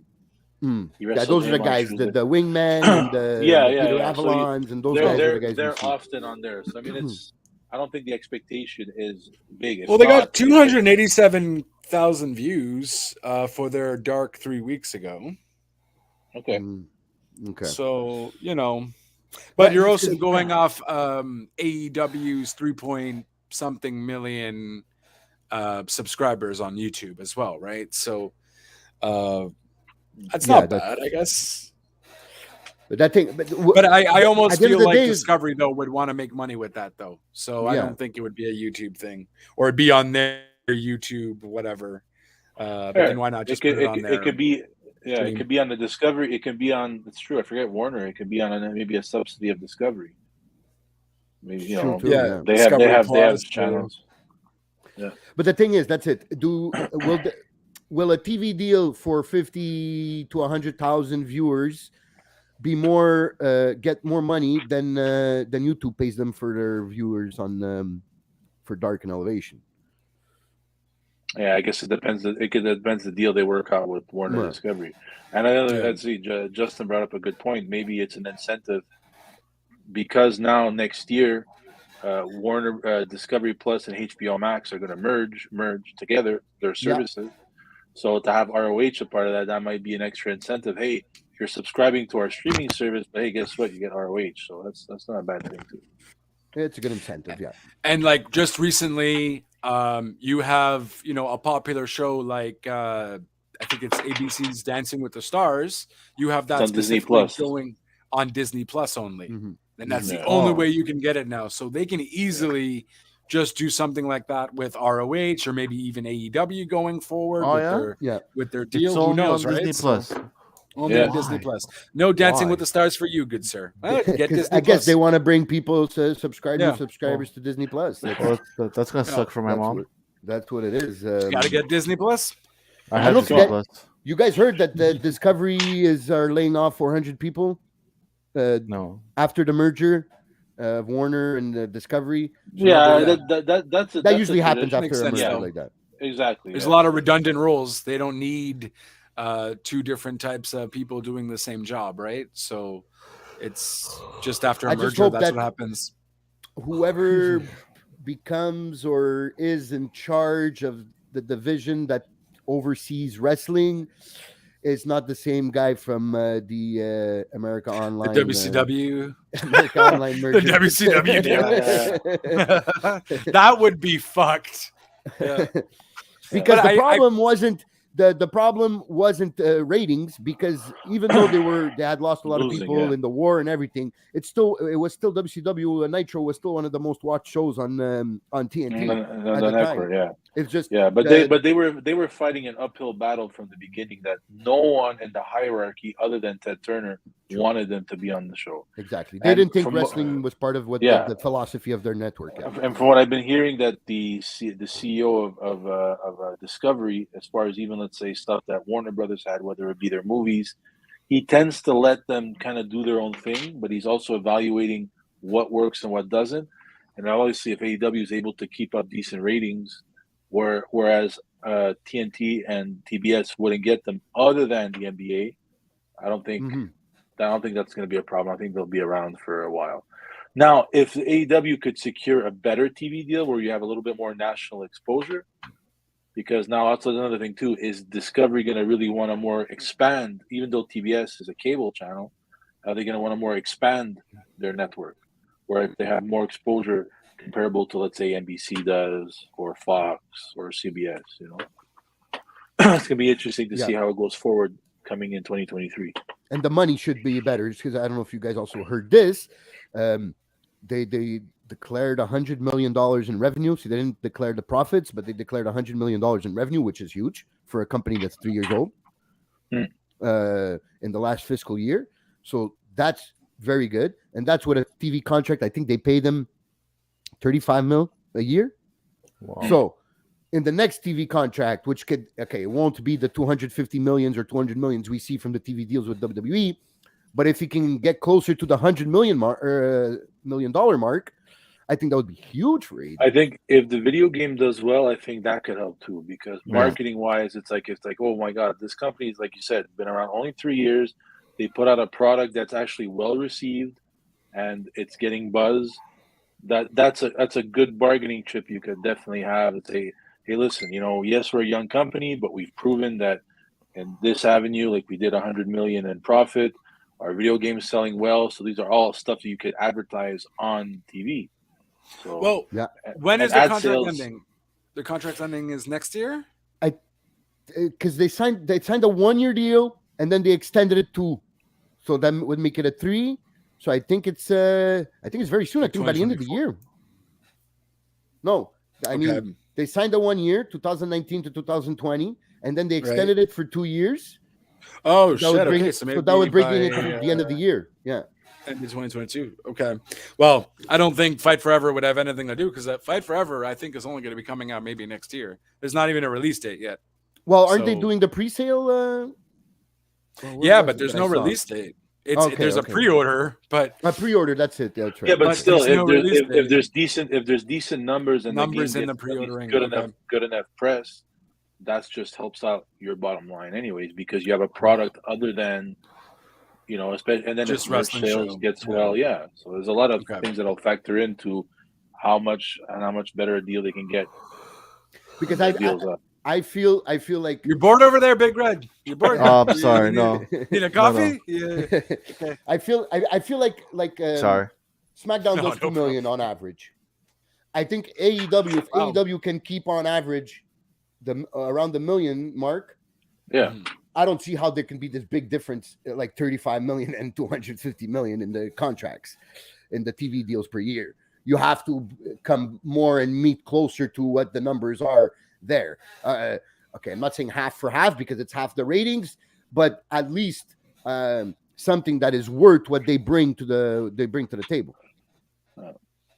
Well, they've definitely shown that they can get numbers though. So they're obviously going to get a lot more. You said what? It was 35 million a year. Yeah. I feel like that would definitely increase based off of AEW Dynamite just getting their highest rating in 2022 as well. That's a pretty big move without your CM Punk, this big star, and so on and all that, but with MJF. So, it's telling. If you get more numbers like this, then Grand Slam, maybe possibly beating that as well. You keep that up on your third year, you're just improving at this point. So by the time the contract ends, I feel like you have a great bargaining chip. We could have never expected their success to be instant. There was going to be, hills to climb. There was going to be a slope that they had to go down eventually. And obviously, luckily, this PR nightmare that they had over the media scrum hasn't seemed to hurt them very much because, they're still getting decent numbers on their TV shows. So, and they're putting on quality. It's putting on a quality card regardless of the PR bullshit that's gone on backstage. Yeah, because we all knew it was going to get a buzz. Everything new with a niche following like that always starts off with a buzz. But the fact that usually it starts dipping after 2, 3, 4 weeks, and for them to maintain this stable kind of number around that 900 a million mark is pretty good on their part in doing this whole ratings and TV wrestling TV. So I could only see them get better unless obviously a catastrophe happens or something happens that really people are pissed about. Then that would be the only way I can see them go down. But I don't see them going down. I see there's only going up from here. Yep, that's it.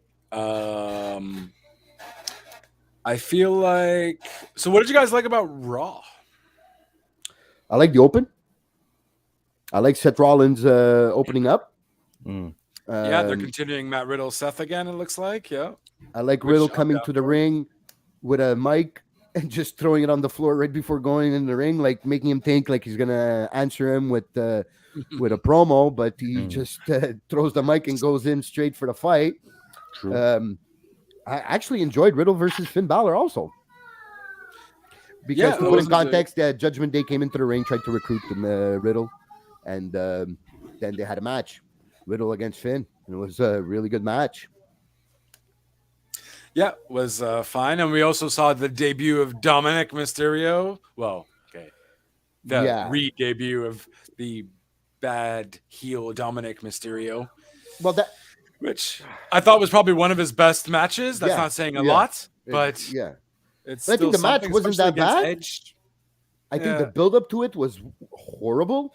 Right. I think that the when Rey Mysterio comes and talks to him backstage and he never even looks at him and he's just, don't do this, come back. Edge can be a dangerous guy. He's La Familia, I mean, it's family in Spanish, Jay. And and then she just comes and whispers something in his ear, and Papi says otherwise, and you come with me. That's it. I think that the buildup wasn't that good. But the match itself, like you said, I think it was Dominic's best match in WWE, maybe. Certainly his best singles match. Certainly his best singles match. For sure.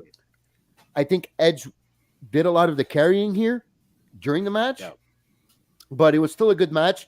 Should it have been main event? That's where I don't know if he's ready for main eventing Raw, though, Dominic. That's the... No. Well, as a main event, I don't know. If you would have it at the the top of the hour, like... Was that the main event? Yep. Oh, it was the main event. Oh, God, yeah. Okay. Yeah. So if you would have had it at the top of the hour, maybe. But I don't know. Right. Because we can't forget that the ratings, the viewership for Raw always goes down. The third hour is always the one that's less seen. So right. I understand. But that's a main event, and I don't see this match as a main event caliber match. So, right. That's so yeah, Dominic versus Edge. Is this continuing the storyline with Edge and Judgment Day, I guess? Or nah? Well, I don't know, because then they got involved, right? So Judgment Day got involved and helped out Dominic. So is disqualification. I think it's still going to continue. I think we're going to see at least this until Extreme Rules. I think there's going to end up being a tag match or something. Edge Ray versus Dominic and I don't know, Finn, I guess. Because at this rate, I don't think... Well, what are you going to do until October 8th? I guess maybe not even have them on the card. But I think that's kind of to end all. But then that's when you're going to start with Dominic versus Ray. Yeah, that's it.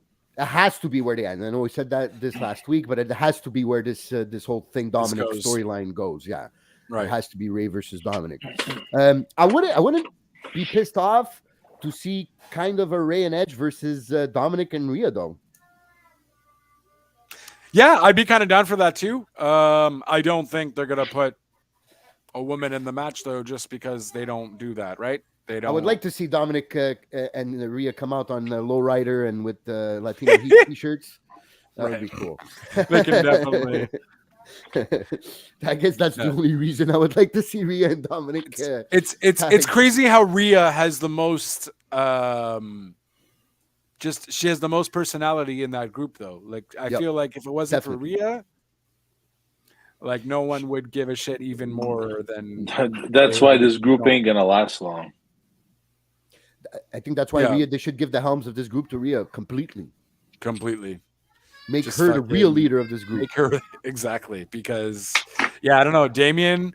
I like his character, but still kind of boring, bro. Like you're not you're not top guy material. I'm sorry. No, that's it. Very mid. Finn, with all the love I have for Finn, he's not a leader. He's not a leader. He was the leader of the Bullet Club, but I don't know. He doesn't. I don't get that feeling from him in this, at least in this faction. I don't get that feeling from him. I don't get like he's superior to Rhea and Damien. It feels like they're just on the same page. Even Rhea, like I said, I think Rhea feels. Yes, I know that. But in Bullet Club, he needed like someone like Carl Anderson for that to work. Mm-hmm. Even though he was the leader, quote unquote, Carl Anderson was the mouthpiece. Yeah, right. That's true. That's who he was calling the shots, but the promos were mostly done by Carl Anderson. You're right. Yeah. You're right. So I think that there's a way to do this for Judgment Day, but I think their window is really, really, really closing, and it's closing pretty fast. So if they're going to make anything out of this faction, they got to do it soon. And if they're going to try something, they got to try it now. So yeah, for sure. That's my thing on them. The Damage Control segment. Well, basically, we're gonna get Bianca versus Bayley. That's what it basically. Well, was that since SummerSlam? We knew that. Yeah. Well, yes, but I mean, they hadn't really made it kind of official when we knew that's what they were building towards. But now that's what's gonna happen now. Do we see? I think Bianca's better in a chase role. Do we see Bayley take that belt back? I see Bianca better when she's not on TV. She's the bestest Bro, I don't know what's in that big red bottle there, but you got to stop drinking the haterade. Oh my The god, haterade. the haterade Oh is my heavy. god! Well, what kind of a That's comment? actually a good one. Oh, That's don't fuck actually a around. good one. I've used that before. You haven't been listening. You haven't been listening. Okay. I just give the truth. Yeah, I just think Bailey though. Yeah, but Bailey is fun, and Bianca. The Bailey is fun. The Bailey Bailey is fun. yeah. No, but she's fun in the sense that it's going to be someone new to get the title. We've seen Bianca with it for a while now, and I don't Too think long. it's really doing anything for Yeah. anyone.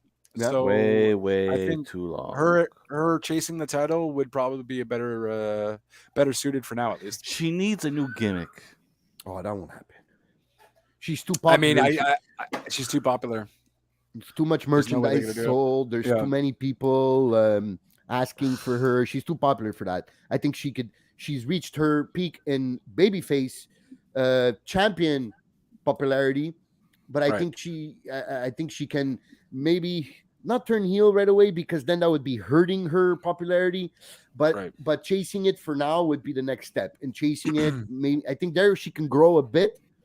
She can grow a bit with the chase because everybody likes the underdog. Right. But eventually, maybe we'll have to see her as a heel and what she can do and take it to the next level. Can you really be a top dog and take it to the next level and be a top heel? Also, that's when we'll see if she's ready for legend status, I guess. When it comes Legend status. when it comes to Bianca, that's what her. Yeah. Then we finally had them fix the problem of this whole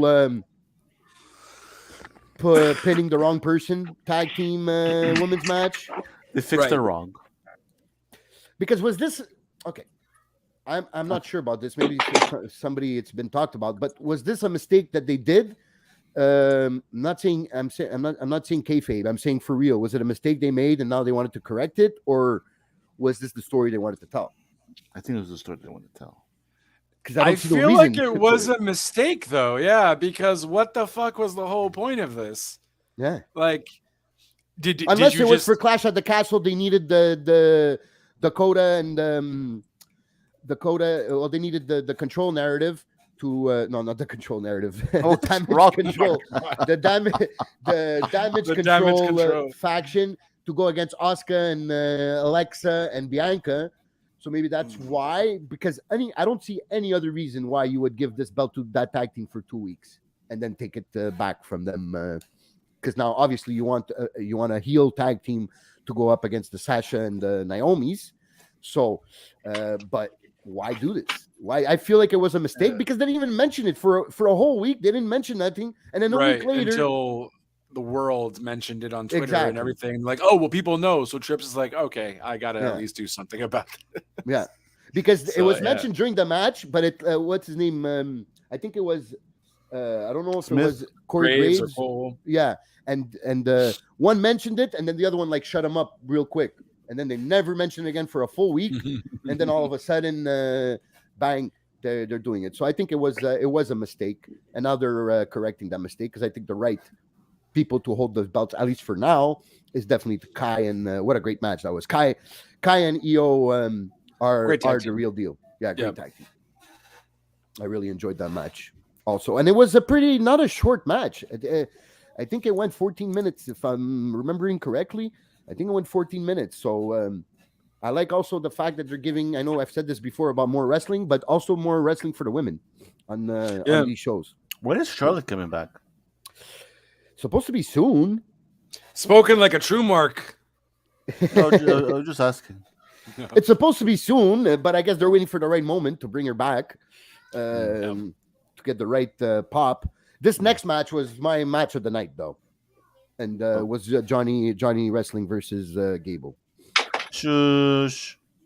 I'm not a big Yeah. fan of Gable's gimmick there with the shush, thank you, but damn, is he a hell of a wrestler, and damn, he's a good worker, and put on a great match with Gargano here in the middle. I think it was top of the second hour, if I'm not mistaken.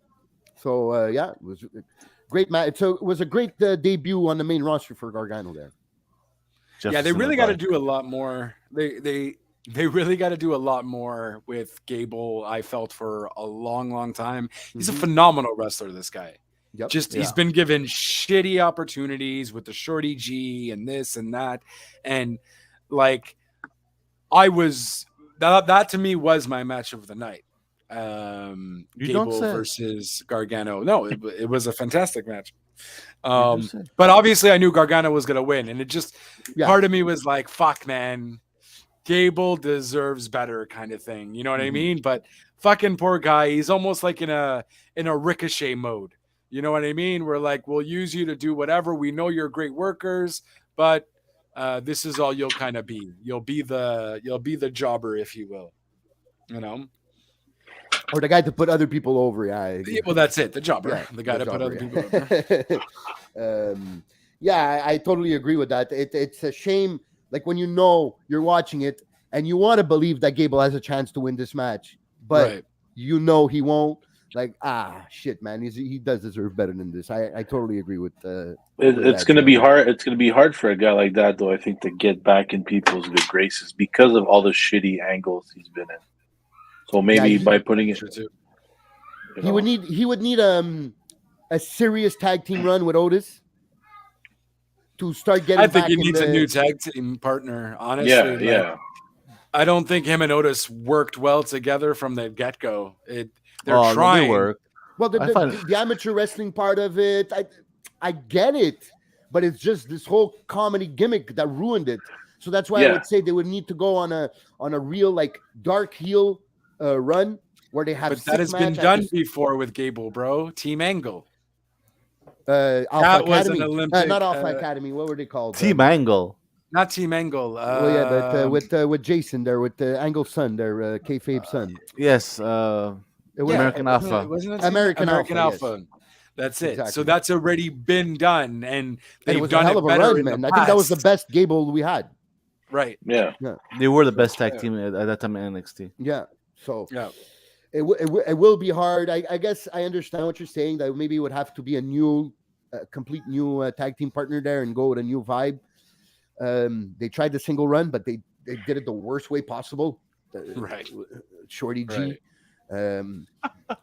I would like to see more of a real serious Gable, even though he's like he's doing okay. He's doing okay with what they give him with this whole shush, thank you, and thank you. But it's just we know he deserves more. That's why it pisses me off. Right. New era has begun.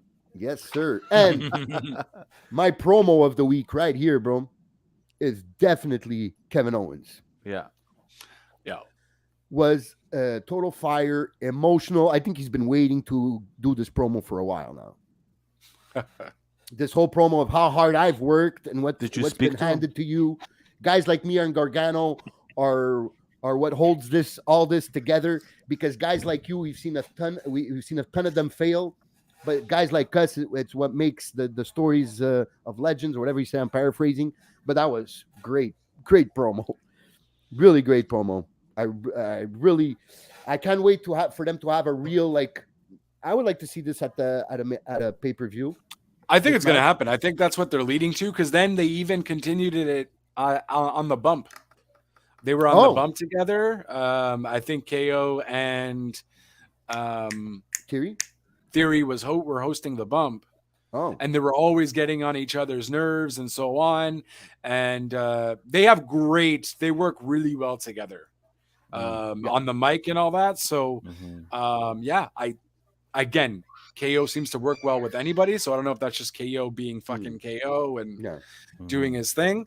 But yeah, we're definitely going to probably see this at Extreme Rules, or I don't know. I think Crown Jewel is way too far, but. Are we going to have Extreme Rules with actual Extreme Rules matches? We'll see what happens. They do like last year, no? It's Triple H's Extreme Rules. A new era has begun for Extreme Rules pay-per-view. So we should have an Extreme Rules match, or at least a ladder match, or some street fight, or something like that. Or what's their blood policy now?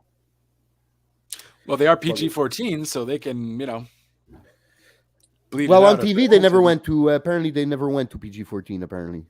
I think I read that. Yeah, that's true. I did hear that too. Yeah, I think I read that this week, that they kind of let it go. But what they're doing is we have seen a kind of more corrosive kind of kind of product though, but they are bleeping it out.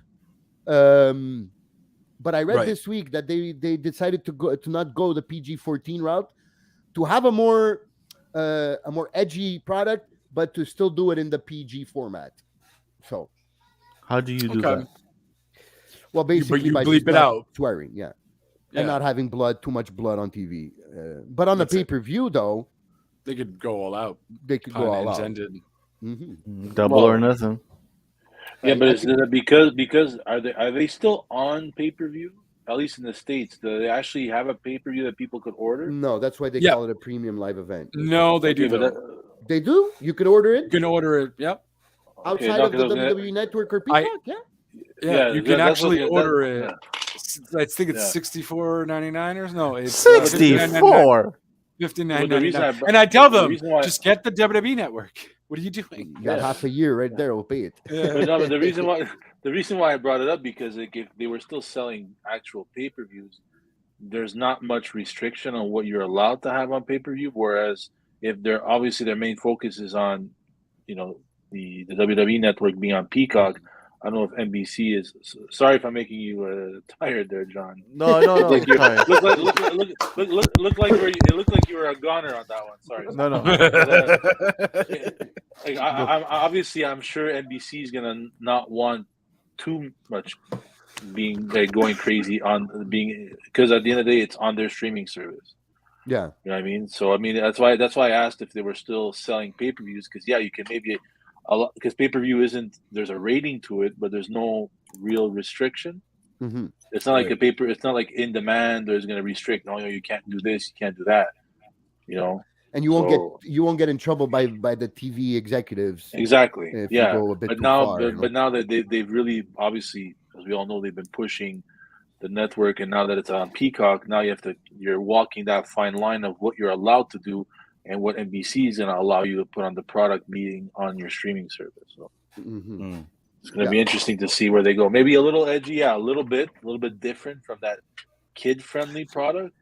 They could still swear, though, right? They could, on their pay-per-views, they could legitimately swear, though, or that's still not a thing. Well, but it's like my point. But that's my point, is that yes, technically on pay-per-view you could swear, and it's not, you don't have to bleep it out. But because they're on Peacock, right? Is Peacock going to want to have more restriction on the product, right? Because they're okay.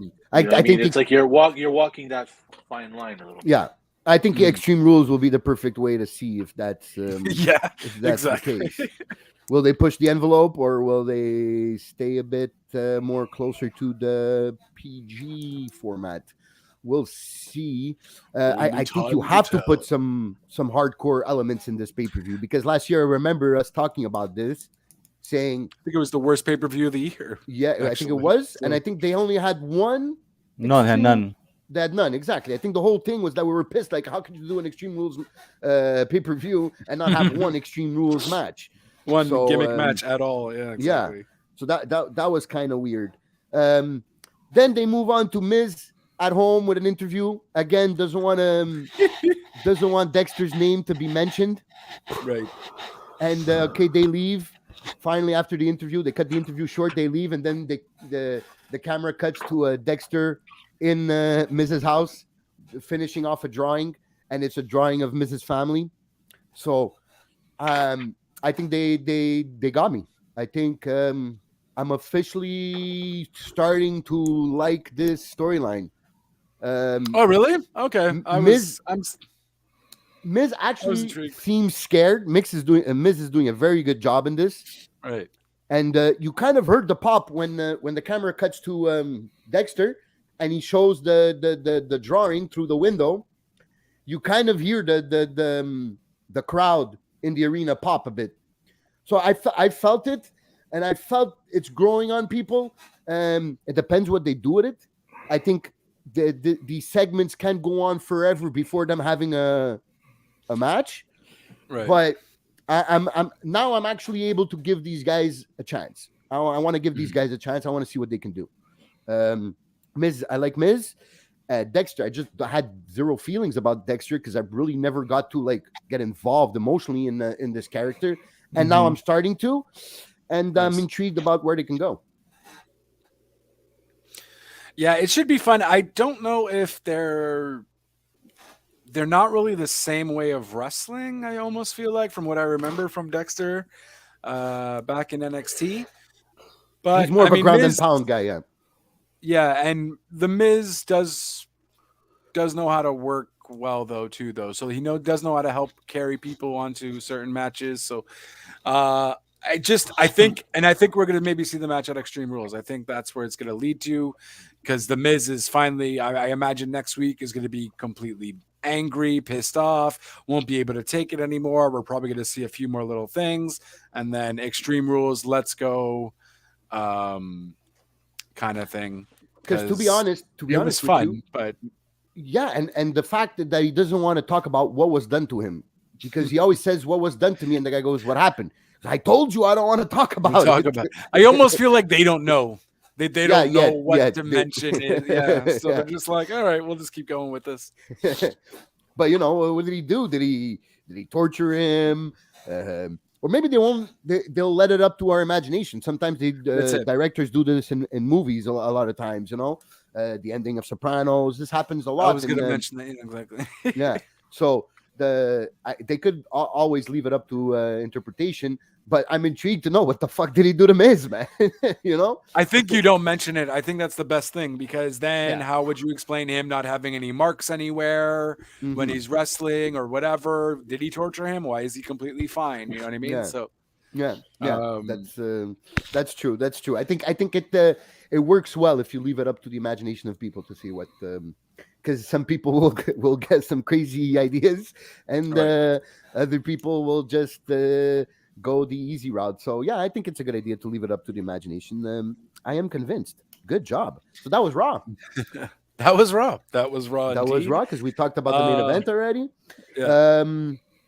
What do I have to mention about NXT quick here? The tag champs. Any title changes? No, they kept it pretty ugly. I mean, pretty deadly. Fabio and Fabio kept the titles there, but it was a good match though with Creed. Those guys, Creed, should be called up to the main roster soon. These guys are really good, really, really good. They're powerful. They're good technical wrestlers. They seem a bit maybe green. The only green I see from them is maybe in the safe, to be a safe workers. They're not full pin. I saw a few German suplexes where the drop was close to being a dangerous drop. So I guess maybe that's why they would need to stay a bit longer. But match quality, the look, they're there. They're there. I really like the Creed brothers. What else is Toxic Attraction promo? So back we finally saw Mandy Rose and the other two back together on NXT, because we've seen they've been fighting on SmackDown, but we hadn't seen them on NXT. Toxic Attraction. So I like to see that they're continuing with the Mandy Rose push here, because we all thought it would have been okay. It's time to finish it, but obviously it wasn't, and they're going to continue with it. So I'm happy. I really like Mandy Rose. There's a bit of a story with Grimes and Joe Gacy, Schism, trying to be recruited, and Joe Gacy came and fight Grimes, but that's not that of importance. Zoe Stark and Nikita Lyons, we're back on NXT. My girl Nikita was there on fire with some new gear. Yeah, she got the pin. I love her pin. Yeah, who doesn't? But he's married, ladies and gentlemen. He's married. Hey, we got eyes to observe and enjoy. My wife loves her pin too. Okay, see, that's my kind of wife. So yeah, that was them returning. So we should see them, and it was kind of a quick. Maybe I wouldn't call it a squash, but it was kind of a quick match. So we see that they want to continue the push that these guys were giving to Stark and Nikita. Then there was the big booty Javi, which, guys, ask me who it is. I would not be able to tell you who he is. Against a security guard. Imagine Mark. Yes, what's his name? The security guard that's been defending kind of the girls lately. It's from Mark, big booties, isn't it? Misogynist, chatter to the girls. And go ahead. Sorry, isn't his name Mark? No, it's Hank. name is Hank That Walker. was a good You're match. Mark. He's Hank. Yeah. No, I'm the Mark. But it was an okay match. But two guys you don't know. I don't know if it was at the right place. I understand that they offered him a contract after the whole kayfabe of offering him a contract. But whatever. I don't think it would have been. And then the main event. The main event was good though. I enjoyed it. No, I enjoyed it. It was. I have here that I gave it 3.5 stars. So you enjoying a match is 3.5 stars? Well, yeah, 3.5. What match was it? 3.5 is 70%. Oh, okay, yeah. My bad. What was the main event? Let me tell you. Oh, fuck. I can't read my handwriting here. In a second. Oh, okay. I can always. Yeah, my phone has no battery, so you're gonna have to check. It was Baker. Hurry up, Justin. Check. Oh, my bad. Yeah, it was Breaker.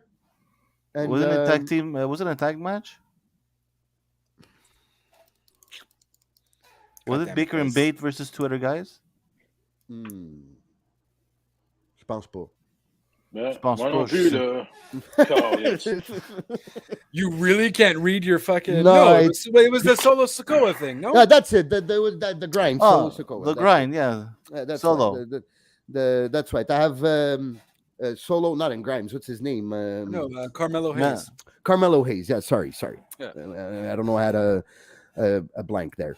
Yeah, it was a very good match. I enjoyed it. The only thing that I have here is that I don't think it lasted 12 minutes, so it started at 48, at 9:48, okay. And they had 2 commercial breaks in it. Yeah, my PVR. That's the only. It took away from how good of the match it was because of those 2. Even though they were picture in picture, I think hate those. If you're leaving it for the last 12 minutes, I think there's ways of booking those commercials in a different way that you have the last 12 minutes to have this match. But I think don't the networks generally decide when the commercials have to be played? Oh yeah, okay. I think. I could be wrong, but I would think. No, that makes sense. I think because hasn't Tony Khan already bought the last commercial, so the last match wouldn't have commercial breaks. Yeah, I think I remember something like that. So yeah, it makes sense what you're saying. Yeah, it makes sense. It's not their division. I'm sure there has to be some communication between both parties there, but I think it's the TV network kind of like have a format of when their commercials want to be played. And I'm sure that the TV network want a commercial during the main event because that's probably where you would think most people are watching. So yeah. I understand the whole business part of it. But since it's been done before with Tony and even on Raw, it's been done before. I think they've done the whole last hour without the commercials. I think they've done first before. hour was without commercials. Okay, or something like that. Exactly. Yeah. So I know there's ways to work around it, but that hurt the match, I think, in my opinion. This again, I'm getting the blank of Carmelo Hayes and Sikoa versus Carmelo Hayes. Sikoa, yeah. So yeah, that was NXT. So now we could move on to last night's Dynamite, which was a pretty good Dynamite. Maybe not as good as last week's, but yeah, that's ratings wise was exactly. Rating wise was exactly. Yeah, I'm drawing a blank though. Do you remember? Of course, you're drawing a blank. What else is new? But didn't we talk about Dynamite already? No, we just talked about it. Talking about the news of CM Punk and all that. We mentioned a few of the things like MJF promo. We talked about, which was fire. Them introducing the Stokely, him introducing the Stokely faction right after. Right. Yeah. Which he called it the stable on a retainer. He's the only stable on retainer. So he's basically saying he's not part of the stable of the faction, but he supports them. But he supports them, and they'll help out whenever he needs them, because that's what a lawyer on retainer. I like right? that. I like that stable though. There's some good guys, like a good group of guys in that mix. And I like the way he structured it. Stokely explained wrestler by wrestler and what they're going after. Right. So one is in a rivalry, he wants to go a match against that guy. Ethan Page wants the All Atlantic Championship. So I know you put it's good to have what the intentions of these guys are and where they're going to go in the feuds and the programs that are coming up. I think that was a good way to present them. Yeah, I'm still not sold on the Ass Boys, but that's what hurt the Pinnacle, though. I think too is that it seemed like everything was directed towards MJF. You know, so like guys like FTR that were obviously the workhorses kind of get lost in the shuffle. That no storylines for them, yeah. Yeah. So I like this faction because, like you said, it's each guy has like almost a direction. Yeah, except for Justin's right. I think is the only ones that feel a bit out of place. There is the Ass Boys, the Gun Club, and the way he presented them was just them being fed up of being in the shadow of their dad, smoking guns. Yeah, so it was kind of like, okay, that's what these guys are planning for. Like the only thing your ambitions are just to get out of the shadow of your dad, and obviously to be champions, obviously. But I don't know, I felt a bit out of place for them. Everybody else felt good. There's that huge guy, Morrissey.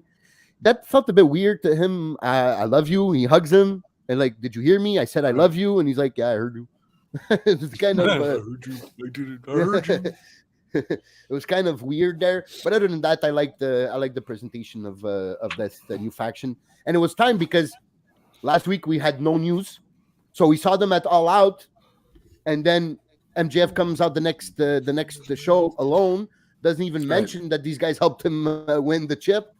So at least now we get the explanation of who they are, where they're coming from, and what they represent. So that was the opening segment, I guess, of Dynamite. Well, the opening segment. Well, no, the after opening after the match, right? Yeah. Exactly. Yeah. So obviously you had Mox versus Sammy. That was a fun match, like we talked about before. MJF's promo. Obviously, we did that with the thing. Jungle Boy versus Jay Lethal. That was good. It was okay match. Yeah. It was an okay match.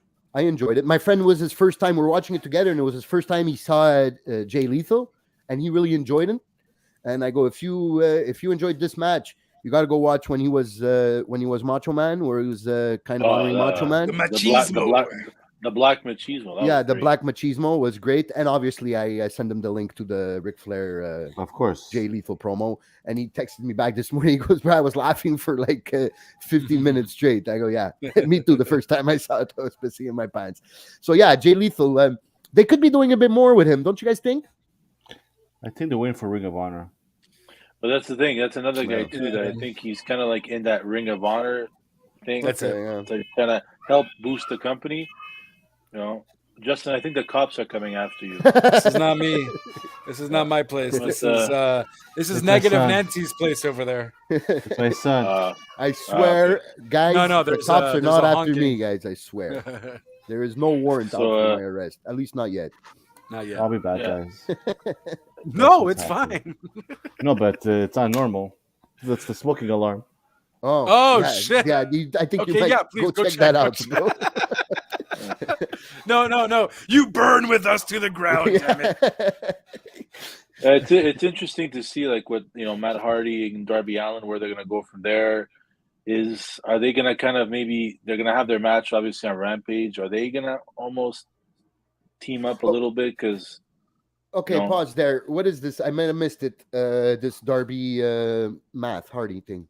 Oh, Matt Hardy, he challenged them to a match on kind of alluding to you're a guy like me and my brother that took high risk, like extreme and stuff like that. So he challenged them to that match. That's gonna be another fun one to watch on Rampage. It's a good one to have too. Because I feel you need to do something significant with Darby Allin and with Darby Allin, because I don't know if it hurt him the match last week losing against Sammy. I think so. I think so too. No, I wouldn't say hurt him to a point where you forget about him. Yeah, that he's buried though. Yeah, but it's almost like I would have much liked to have seen Darby, and I get it. You have to have the heel and face because it's worked forever. Like so, having Darby Allin and John Moxley in the semifinals, but that would have been such a fire match. Yeah. Oh my god. Yeah. And I think in a tournament kind of atmosphere, it doesn't really matter the heel face thing. I know, but we've discussed this before. Jeff really thinks it does. Because it works. It's worked forever. No, it works. In the storytelling of the match, it definitely works. And it definitely helps because one can push the envelope a bit. I understand all that. Yeah. But at the end of the day, you put out a good match like in the match next week, where we know won't be any shenanigans, Mox versus Daniel, unless one turns, but I don't think it's that time yet. No. So I think we're just gonna have a great match. Early.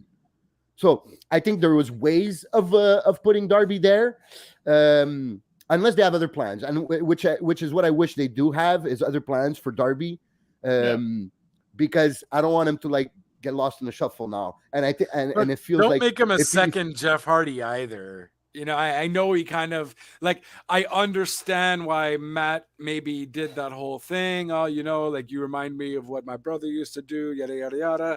But don't then have them team up. I don't want him to be in that Jeff Hardy light either, because then that's just going to not do anything for him either. And I think I think being in a program with Matt Hardy, it's very there's a high potential of him being lost in that shuffle, because not many rivalries with Matt Hardy became memorable.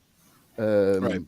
So, I mean, in AEW, I mean, obviously, Edge and Matt Hardy was a great rivalry and a great program. But I mean, in AEW, so I don't. Hopefully, it's a one-off type of thing, and Darby gets back the rub. It gets the rub off Matt Hardy and gets the pin. I think that would be what they would be looking for if you want to continue putting Darby as a pillar of this company, especially after Sammy's cryptic tweet that we read out before about him potentially like saying it was a fun ride while it lasted. Well, he didn't say while it lasted, but it was a fun ride. And basically posted pictures up on Instagram of all this time in AEW. So I don't know if he's being an attention whore. Because you know what? You have the angle with his wife. Hello. Yeah. Justin, look at you. You're scaring the poor kid. Come on. It's tired. I lost my train of thought. I think, you know, he's like, I think I've mentioned it before. He was a backup. He was a backup dancer in the what was Jericho's first faction called? Shit, the name just Inner Circle. Inner Circle. I mean, he was the guy in the background, you know. So now it's like you have him always making out with his wife on TV. So it's almost like that's a stupid gimmick and it's not working. So where do you go from there with him? Send him to him. Send him to ROH. Have him be a guy in ROH. Put on classic matches week in and week out. I mean, I'm not a big fan of his, but I mean, he could still put on a decent match. You know, even though it's just a lot of it's a spot fest. You know, but I mean, at the end of the day, that's what it is. That's who he is. So I mean, he serves a purpose, I guess, in that wrestling, like on TV. But I would not in AEW. I would see him maybe just send him off to ROH. I think one of my Sammy Guevara. Sammy Guevara. I think his match this week was one of my favorite matches of his. Because there wasn't all those spots that they were doing. No, I still have the Cody versus Sammy match in my head. Yes, that was also fire. But that's both. I guess those are both Cody and Mox being carrying those matches. I guess we're seeing. Right. And I guess he could. So I guess there is potential there for Sammy. You just for now maybe put him in the good positions and against the good guys to keep him there. But he's not. I don't see ROH though. I think even now, it's more death of a character. But even now, it's like in the JAS. Other than the fact that he's got his wife with him and Anna Jay's there, what purpose does he serve? Like, did anyone really care about Sammy Guevara and JAS when you have Jericho and 2.0 there? No, you don't. No, I think because his babyface turn didn't work. His old TNT Championship run turn that didn't work. Then this whole story with Ty started with the belt and the videos on the internet and the kissing all the time. Then the fans turned on them. So then, okay, you put him back in a heel faction. Maybe we can carry this a bit. Because he got the wrong kind of heat. That's what happened. He got the wrong kind of heat. What do they call it? The X-Pac heat? Damn. I don't know. It's just yeah. I guess I think I've heard that term before. Yeah. I mean, it might be the Cody Rhodes heat, right? Because Cody Rhodes got that same heat in AEW. Yeah. That's true, especially But that towards was the end. to turn heel, though, technically. Cody would have made, if Cody would have stayed and turned heel, it would have made sense and it would have worked. Yeah, exactly. Yeah, Sammy heel or face, it's almost like it's not working.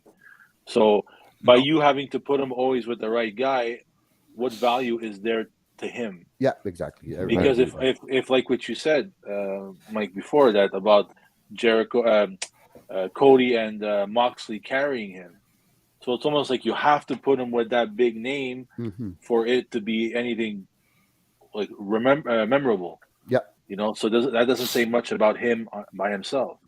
And whereas I say is the match where I get last week against Darby, I think Darby made that match. Yes, I agree. Yeah, I agree. So, MJF is engaged. Okay. Yep. Oh, I just saw that. Okay. It's a nice looking. Okay, whatever. Is she in the wrestling business or no? Oh, okay. Big Red pulling a Justin and randomly throwing out a little tidbit. It rubs off. What can I tell you? But continuing, I guess. I So wouldn't what's the powerhouse Hobbs match? I can't really talk about it. It's more the. Why was he bleeding? What happened there? Because Ricky Starks hit him in the mouth with the mic. No. Yes, but I mean, before that happening, when he was after the squash match, which I honestly just went to go blow my nose, and I came back and the match was over. He was going down the ramp when I went to go blow my nose, and the table with the Kleenex was literally like 5 feet away. I turned around, the match is over, and he's in the ring with his mic on, with the mic in his hand. I mean, and he already has blood in his mouth, type of thing. So maybe something in the match went wrong. He got hit by one of the things. And then Starks comes down. That I didn't see. I thought it was because of because Starks hit him in the mouth. Yeah, that was good actually. That was a good Mike. Even Excalibur will always find a name for something, and he called it the Mike Spike.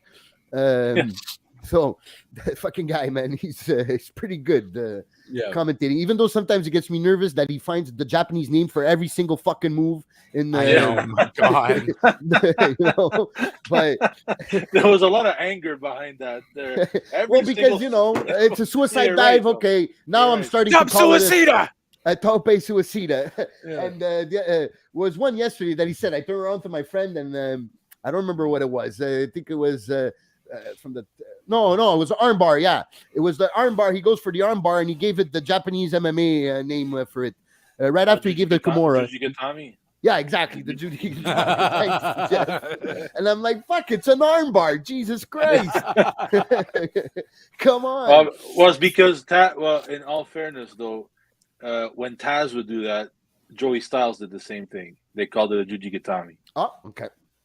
So I think it's probably, and Taz was on commentary, so maybe it's homage. I see to Taz. the reason he's doing it. It's the feel. It's the feel of the real the real fights feel. Yeah, the real fights behind it. I'm just it's for people that are not up to date with these terms. They'll look at it and kind of see it a bit like, okay, it's an armbar. I don't know why you have to be all fancy about it. But like, what the fuck was he talking about? It's an armbar. Like he went from the Kimura to I can't even say it again, to the armbar, and I found it was a good move and it was a good match. But it's just I felt laughing because Excalibur always sets the bar at the top, and he's good with the mic spike there from Ricky Starks. Ricky Starks coming down got a pretty good reaction. Yeah.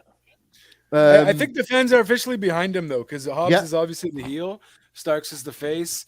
Those few promos that he did since he started getting angry and did those promos, just the fans got behind him because he's fucking great on the mic now. Yeah, you know what I mean? When he adds that emotion. I think you're about to say it too. You put the ball. This guy, if he can definitely carry the ball. Mm-hmm. Alone, I think Ricky Starks is a guy who can definitely do that. Yeah, there's definitely something there. Yeah, he definitely has the potential, and I think the people are behind him, and I think there's something to work with here with Ricky Starks going forward. Maybe build up in a few feuds like this with starting with Hobbs. He has to come over though on Hobbs the second time. Yeah. And then obviously they'll have the rubber match after that. But once you move on, you put them in another type of the same feud where you have 2 to 3, maybe the next feud he doesn't need to have lost. He can win both matches and get the bump there. But I think if you do it right, there's a potential there, a high ceiling for Starks. But even for Powerhouse Hobbs too, I think having him have a run on his own, not putting him having nothing to do with Team Taz anymore, I think does him good too. Because I think he can cut a decent promo. You know, his work is pretty good too. He's not like just a big guy who, you know, because when you think about it, look at Wardlow. I mean, Wardlow's okay in the ring. He's not the greatest. Yes, he's getting that Goldberg, face push, that pop from the crowd. But I think Powerhouse Hobbs overall, work-wise, could put a better match than Wardlow can. But I think that's the key there for after the Starks rivalry. I think that's the fight that would be the I'm match. also Wardlow, scared though. Yeah, that's that too. But I'm also scared that they're gonna put Hobbs with the QT Marshall group. No, I think he was disappointed in them, right? He was disappointed that didn't get the job done, and he had to go in there and get the job done in 4 minutes and 39 seconds. Oh, snap. Okay. So I think he's kind of like pissed at them. That's kind of done with. Yeah. Well, we don't know. Maybe we'll see. Maybe in another them trying to recruit him again. But no, I don't think that's the way to go for Hobbs. I think because you did bring up Wardlow, and I don't know, man. Like Wardlow for sure out of MJF's thing, obviously is better because Wardlow was doing nothing there. But I don't know, man. Wardlow just there now. I kind of don't give a shit. I almost feel like he would be better as a heel. I don't like the good Wardlow and the Powerbomb Symphony. He had to have his face pushed. That made sense. Mm-hmm. Right. He had to. He was too over. Yeah. The question now becomes, where do you go with this, and how long do you keep it going? Right. Yeah. I feel like Hobbs is better of a guy to have a singles push run. I mean, not singles. I mean, be left alone, not in the faction. And I think like Wardlow needs somebody with him. That's why he has FTR. Or a mouthpiece or somebody that's around him, so he doesn't have all that on his shoulders to carry, and whether it's promos, whether it's matches, storytelling, and build-ups. But I think that's why he's still aligned with FTR, because Dax could still cut a good promo, and those guys are the workhorses, so they could carry a little bit of the workload. Whereas, and it's not the where I'm shitting on Wardlow too much, but it's just the way he is, you know. I mean, obviously his selling point is being that big strong guy that kicks everyone's ass, right? Yeah. So you have to be patient with him, but you have to also put him in the right spot for it to work. Yeah, I agree with that. And and then we had the main event. The Lucha Brothers. Oh yes, the triangle there. The tag team match. Sorry, which good. was a great match. Yeah, was it for the tag titles? Yeah, because I think they announced it at the beginning, and he put up the belts. The ref when the beginning of the fight. So I found that weird. The only thing I found weird was that because they did mention that the Swerve in Our Glory were defending the titles on Rampage. That's why I thought it was for the number one contendership after them. That's what I had thought it was. But if they did put the belts up, it would have had to have been for the titles. I found that weird. So you kind of sold the winners. The winners had to have defended it the week after against the Acclaimed. The Acclaimed, that's right. Okay. That's the way they explained it. Okay. Yeah. So maybe I misunderstood. Okay. Because I think maybe one of them made a mistake and said, okay, Swerve in Our Glory will be facing the Acclaimed next week. But maybe it's that. Maybe it was me that misunderstood. Okay. That makes sense. The winners would have to face the Acclaimed, which is what we were asking for, right? Even last week, we're talking about this. Maybe they missed it. I don't know. We'll see next week. But I think the part where Acclaimed had to be put over was when the crowd was behind them at All Out.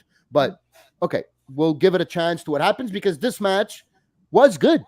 The Lucha Bros, when they're not in a spot fest like that, when they're in more of a grounded where there is the spots, obviously it's the Lucha Bros, but they always come out and deliver. Always. But their spot match, like their spot fest, if you really want to call it that, their spots, it feels hard hitting. It's not as, like laboring like the way Young Bucks spot matches. Their spot fest is yes, they have a lot of high spots, but it's high impact. It's hard hitting. So that's why the crowd reacts the way they react to a Lucha Bros match.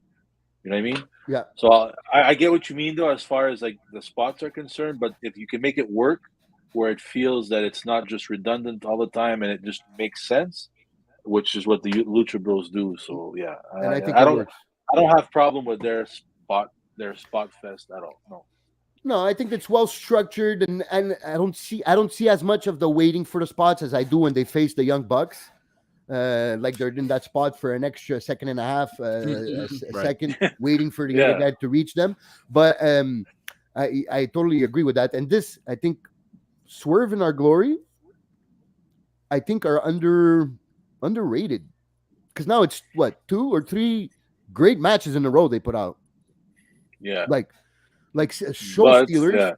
Maybe they didn't steal the show every single time, but they were show stealers. And the last 3 matches. Yeah. They got me hooked, man. They're a good tag team. I don't know if I want to take the belts away from them yet, but the Acclaim deserve it. So I'm kind of. Well, it's also where Swerve is being directed towards. It's almost like he's a heel, right? Towards the heel. Yeah, Keith Lee, the baby face. So it was a good way of maybe getting them over in AEW, even though Keith Lee was over too. But you still had to. Like acclimate them to the audience. Mm-hmm. You know, so having them in a tag team with a guy like Swerve who could work, who could give you that, you know, like Keith is a big guy. So, yeah, he could have a lengthy match, but he's not going to go 20 minutes by himself. So, in being in the tag team made sense, but now it's... And having that mouthpiece there. They elevated them, yeah. So, they elevated them in a good way. So, that's cool, yeah. Because with all the respect I have for Keith and the amazing he is in the ring, he's not great, he's not the best on the mic. And having Swerve there, that is pretty good on the mic, helps out both of them. Helps the working in the ring and helps the building of the promos and all this. So, but I do see the story going where him turning a bit heel and Keith is your ultimate teddy bear face. So, I can see where they'll have to be separated soon, but. And I'm down for them to just be single competitors, man. I want Keith Lee to get a crazy singles run. Mm-hmm. You know what I mean? Like, sure, it was fine, it was cool, it was great, but there's also a lot of tag teams in AEW already. Acclaimed. I mean, I would say the Acclaimed is. I only really noticed their last good match then. You know what I mean? Their other matches were okay, they were fine, but I really remember them from the All Out match that they just had. That match fucking fuego. Because I think before that, I think they were only known because of the entrance. Yeah, because of the rap. They had that feud with the Ass Boys, which didn't work for either of them, kind of thing. Even them teaming up didn't work. The popularity was based on the freestyle, and then that match really brought them to the next level. Now, can they go to that third speed and really put it in high It's gear? almost like they kind of went the other way, because Max Caster's fucking little, I guess he wasn't freestyling, but because then he had interrupted Swerve in Our Glory, because they did that to them last week on the rap, and he was saying some shit, and I'm like, are you trying to freestyle or were you just talking? But the way that he was talking, he was like talking as if he was about to rap. Yeah. Like if there was a rhythm behind it, even though there wasn't. Right. And I'm like, was that supposed to rhyme? Where was the zing? What's going on? And then he still gave it to Bowens. And then I'm like, oh, okay, he was just supposed to be talking, because he didn't like the Acclaimed have arrived or anything. You know what I mean? Like, so I was like, okay.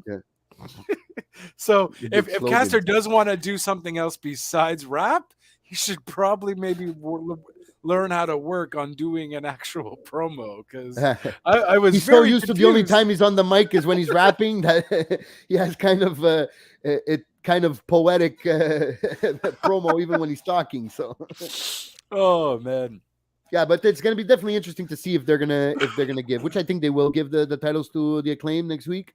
I think that's the way to go. But I think so. The fans will be behind it. You can also then turn Swerve heel.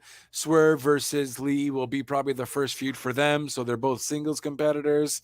I see them breaking up next week. Yeah. That's how you break them up. That's how because it gives you a bit of storylines to work with after. You know, it gives you Acclaimed as champions. It gives you the feud now between Keith Lee and Swerve, which I think they can put on some good matches.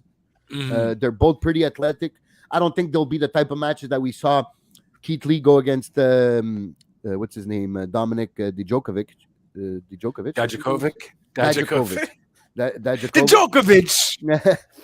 Those matches in NXT, those 3 sets of matches in NXT were amazing. So I don't know if he can pull out.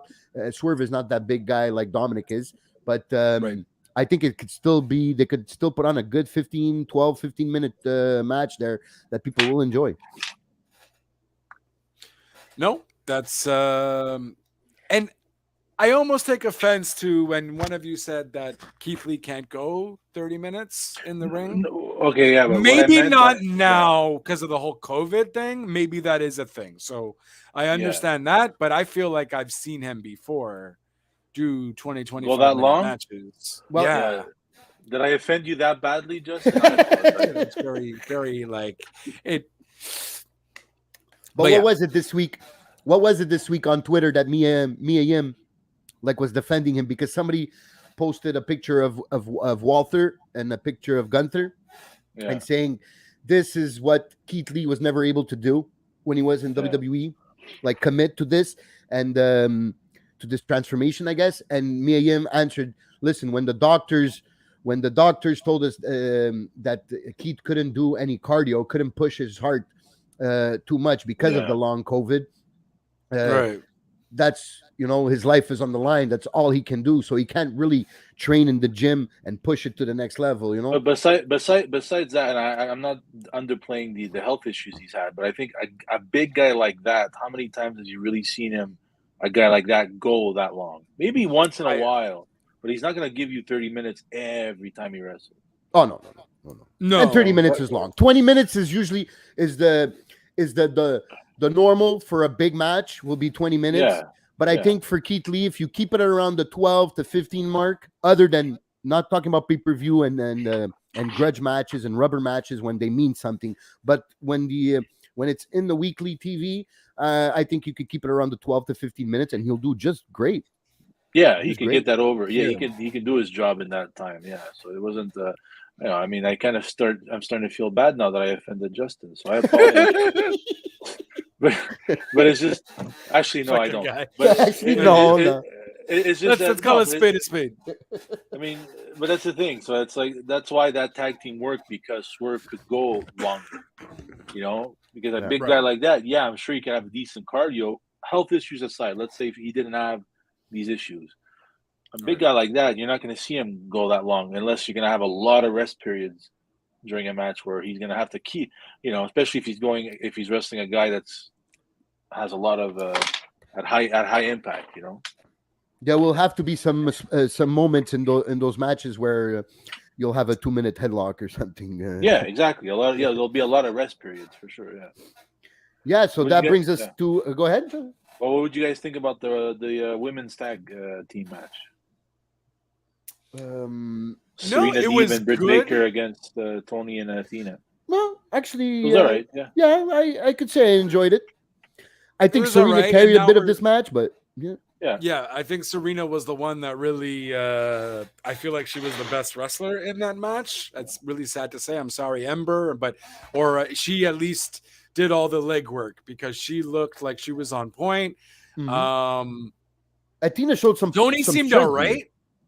Sorry, Athena showed some power here in that. And what was it? The suplex or that she lifted and she held her there for a while. She held it for a while. Yeah. Yeah, that's I hadn't seen that side of Athena. I'd seen her high flying. I'd seen her mat work, but I hadn't seen that power part of it.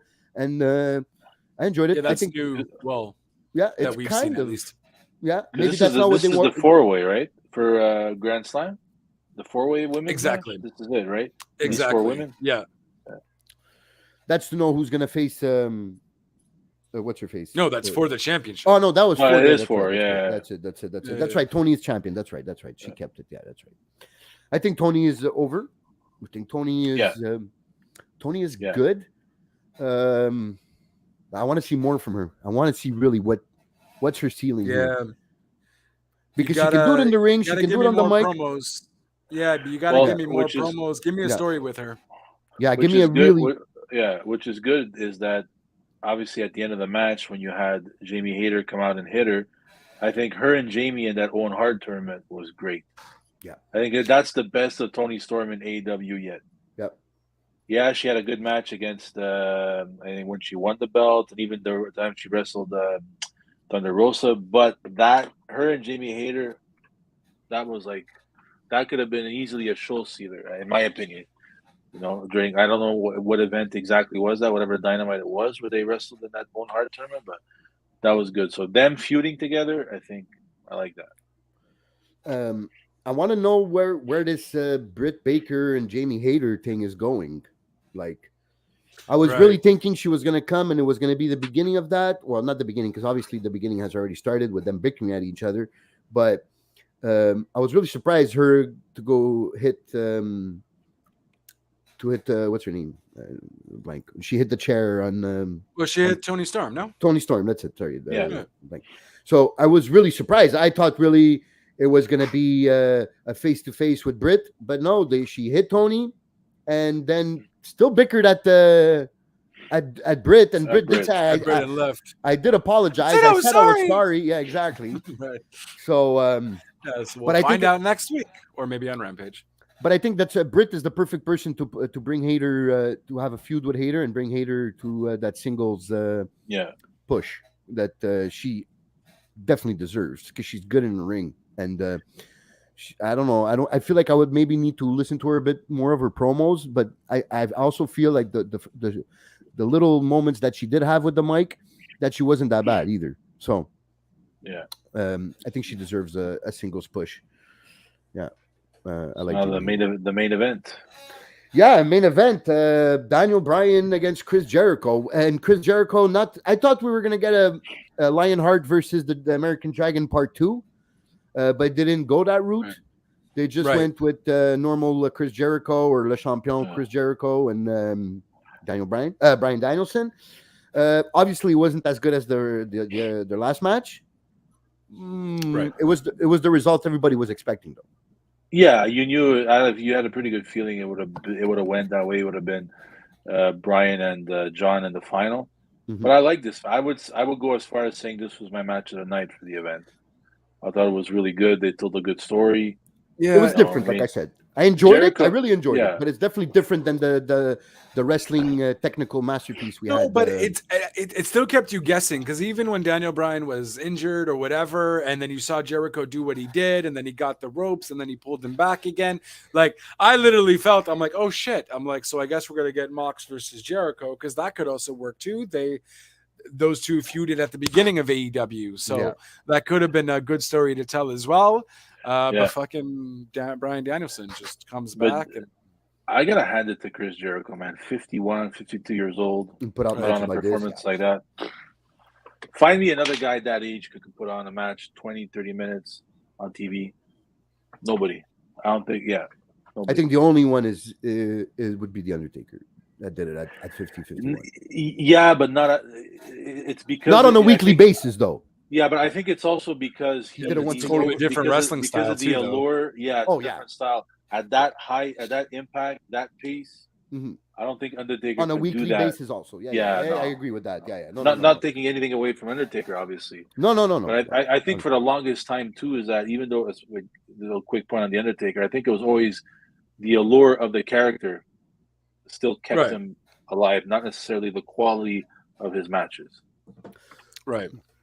Well, it's because what was it? WrestleMania 26 and 25, right? Sean, with Sean? With Sean. 25 and 26, and then 27 and 28 with H. So that's basically 11 years and 12 years ago. So that's when he should have stopped. He's 59 now? Yeah. So he wasn't even 50 when he had those matches with Sean.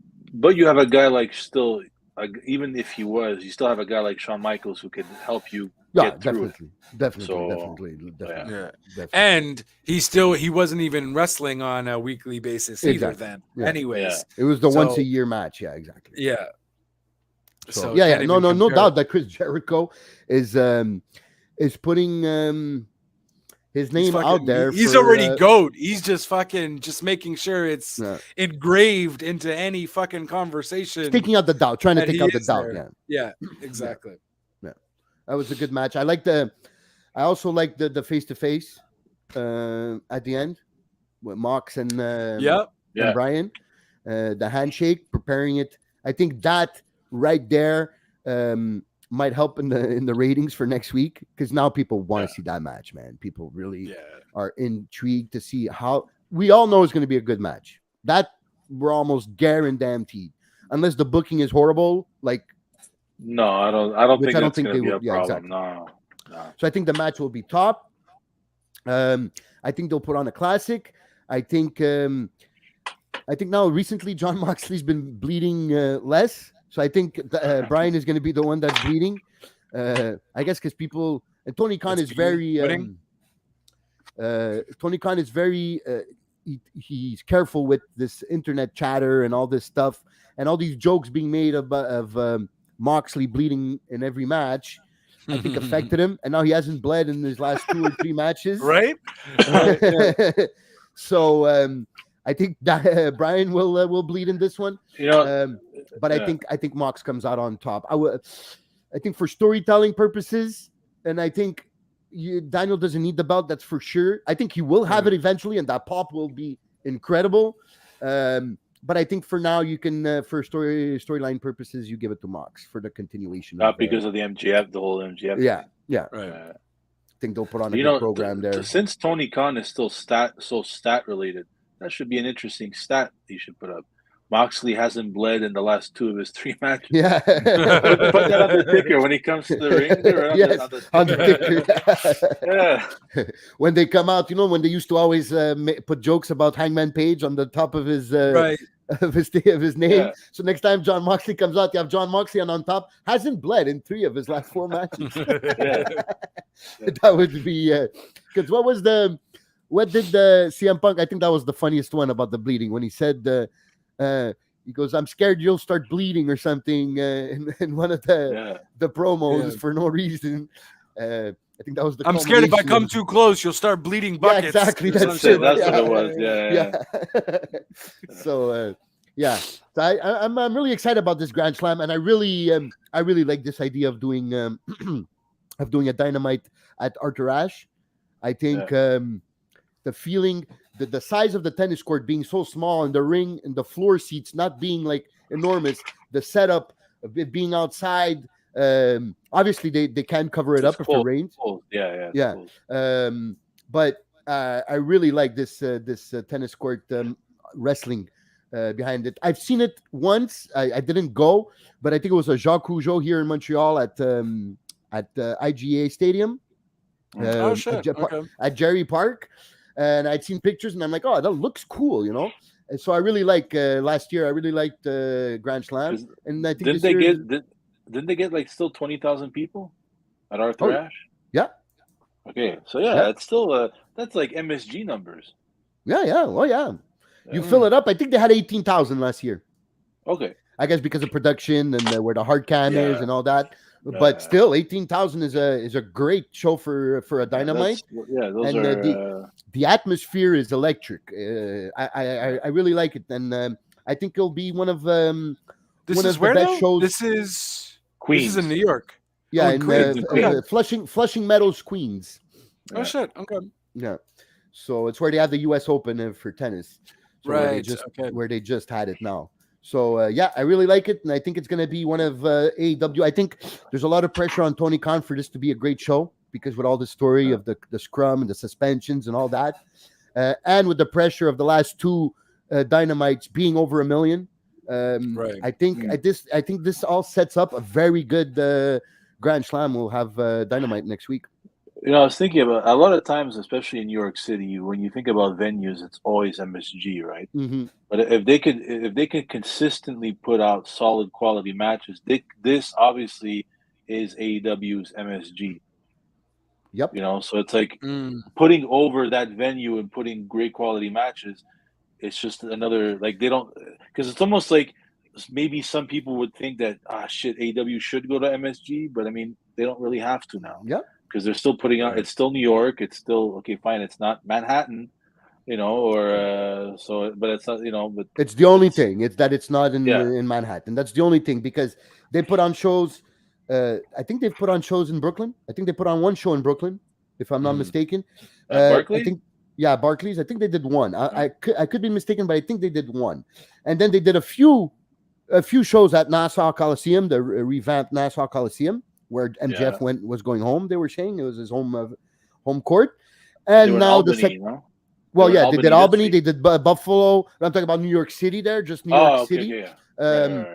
They did Nassau Coliseum. I think they did Brooklyn once, and now that's their second show in Queens. So I don't see the necessity of doing a show in Madison Square Garden. Well, I think if they can establish their fan base there, I think they'll be good. Yeah. Obviously, the allure of what MSG is, right? How many great events have been put, have been done at MSG throughout the year. So it's almost like if you have to make it in New York City, it has to be at MSG. Mm-hmm. But I think if they kind of if they don't keep that mentality and focus, hey, we can put on killer matches, people will come from Manhattan to Queens. It's not that far of a drive. You know what I mean? So, and that could be like their home base in New York. That's their MSG. AEW. Yep. I think it works good. So go ahead. Was there? I don't know when there. I don't think so, because Jericho at least mentioned back in June of 2021 that they could have had the opportunity to go to Madison Square or the Barclays, but those are WWE spots, and they want to do their own thing. So maybe that's where I heard it's when Jericho said this. Maybe that's why I had it in my head. Yeah, because I know MSG is WWE territory. Go ahead. And on a fun fact, at a Survivor Series when WWE was there at the Barclays Center, the fans were chanting AEW. Oh, like this is at I think in 2021 rather. Yeah. So it is. I understand that the MSG, I don't know, sometimes you even have exclusivity contracts. Right. So maybe that has something to play with it. And the pressure also. I think they would be able to pull off a show at MSG. But if it doesn't work out, if you don't sell out, then you'll always have that. You weren't able to fill MSG like WWE does many times a year. So whatever. I totally agree that they definitely were able to. They would be able to, especially just on promo. Like they have the money to buy billboards in Times Square. That's not an issue. No, but it's like you said, if they underperform, then it's going to follow them for a while. Instead, you do this, and I think it's a great idea. Like I said before, and I think I agree with Jeff when he says if you have another great show next week, I think Arthur Ashe becomes their New York show that they want to build around when they go there to New York. Yeah. That would be cool. Yep. Yeah, and you could build up to it like they did this year, having all the previous TV tapings of Dynamite all around New York State. So you're all building up to that big Dynamite with those big matches. All with you have a Dynamite in Albany, a Dynamite in Buffalo. So I think it works out for them, and it excites the fan base in New York by seeing all these shows close by. Some even go to all these shows. Some guys from New York even go to all these shows, and then you have it finish off with this great show at the Arthur Ashe, where there's a great feeling and a great atmosphere. I think it works out good for AEW in New York. Bam! Screw you, MSG. Yeah.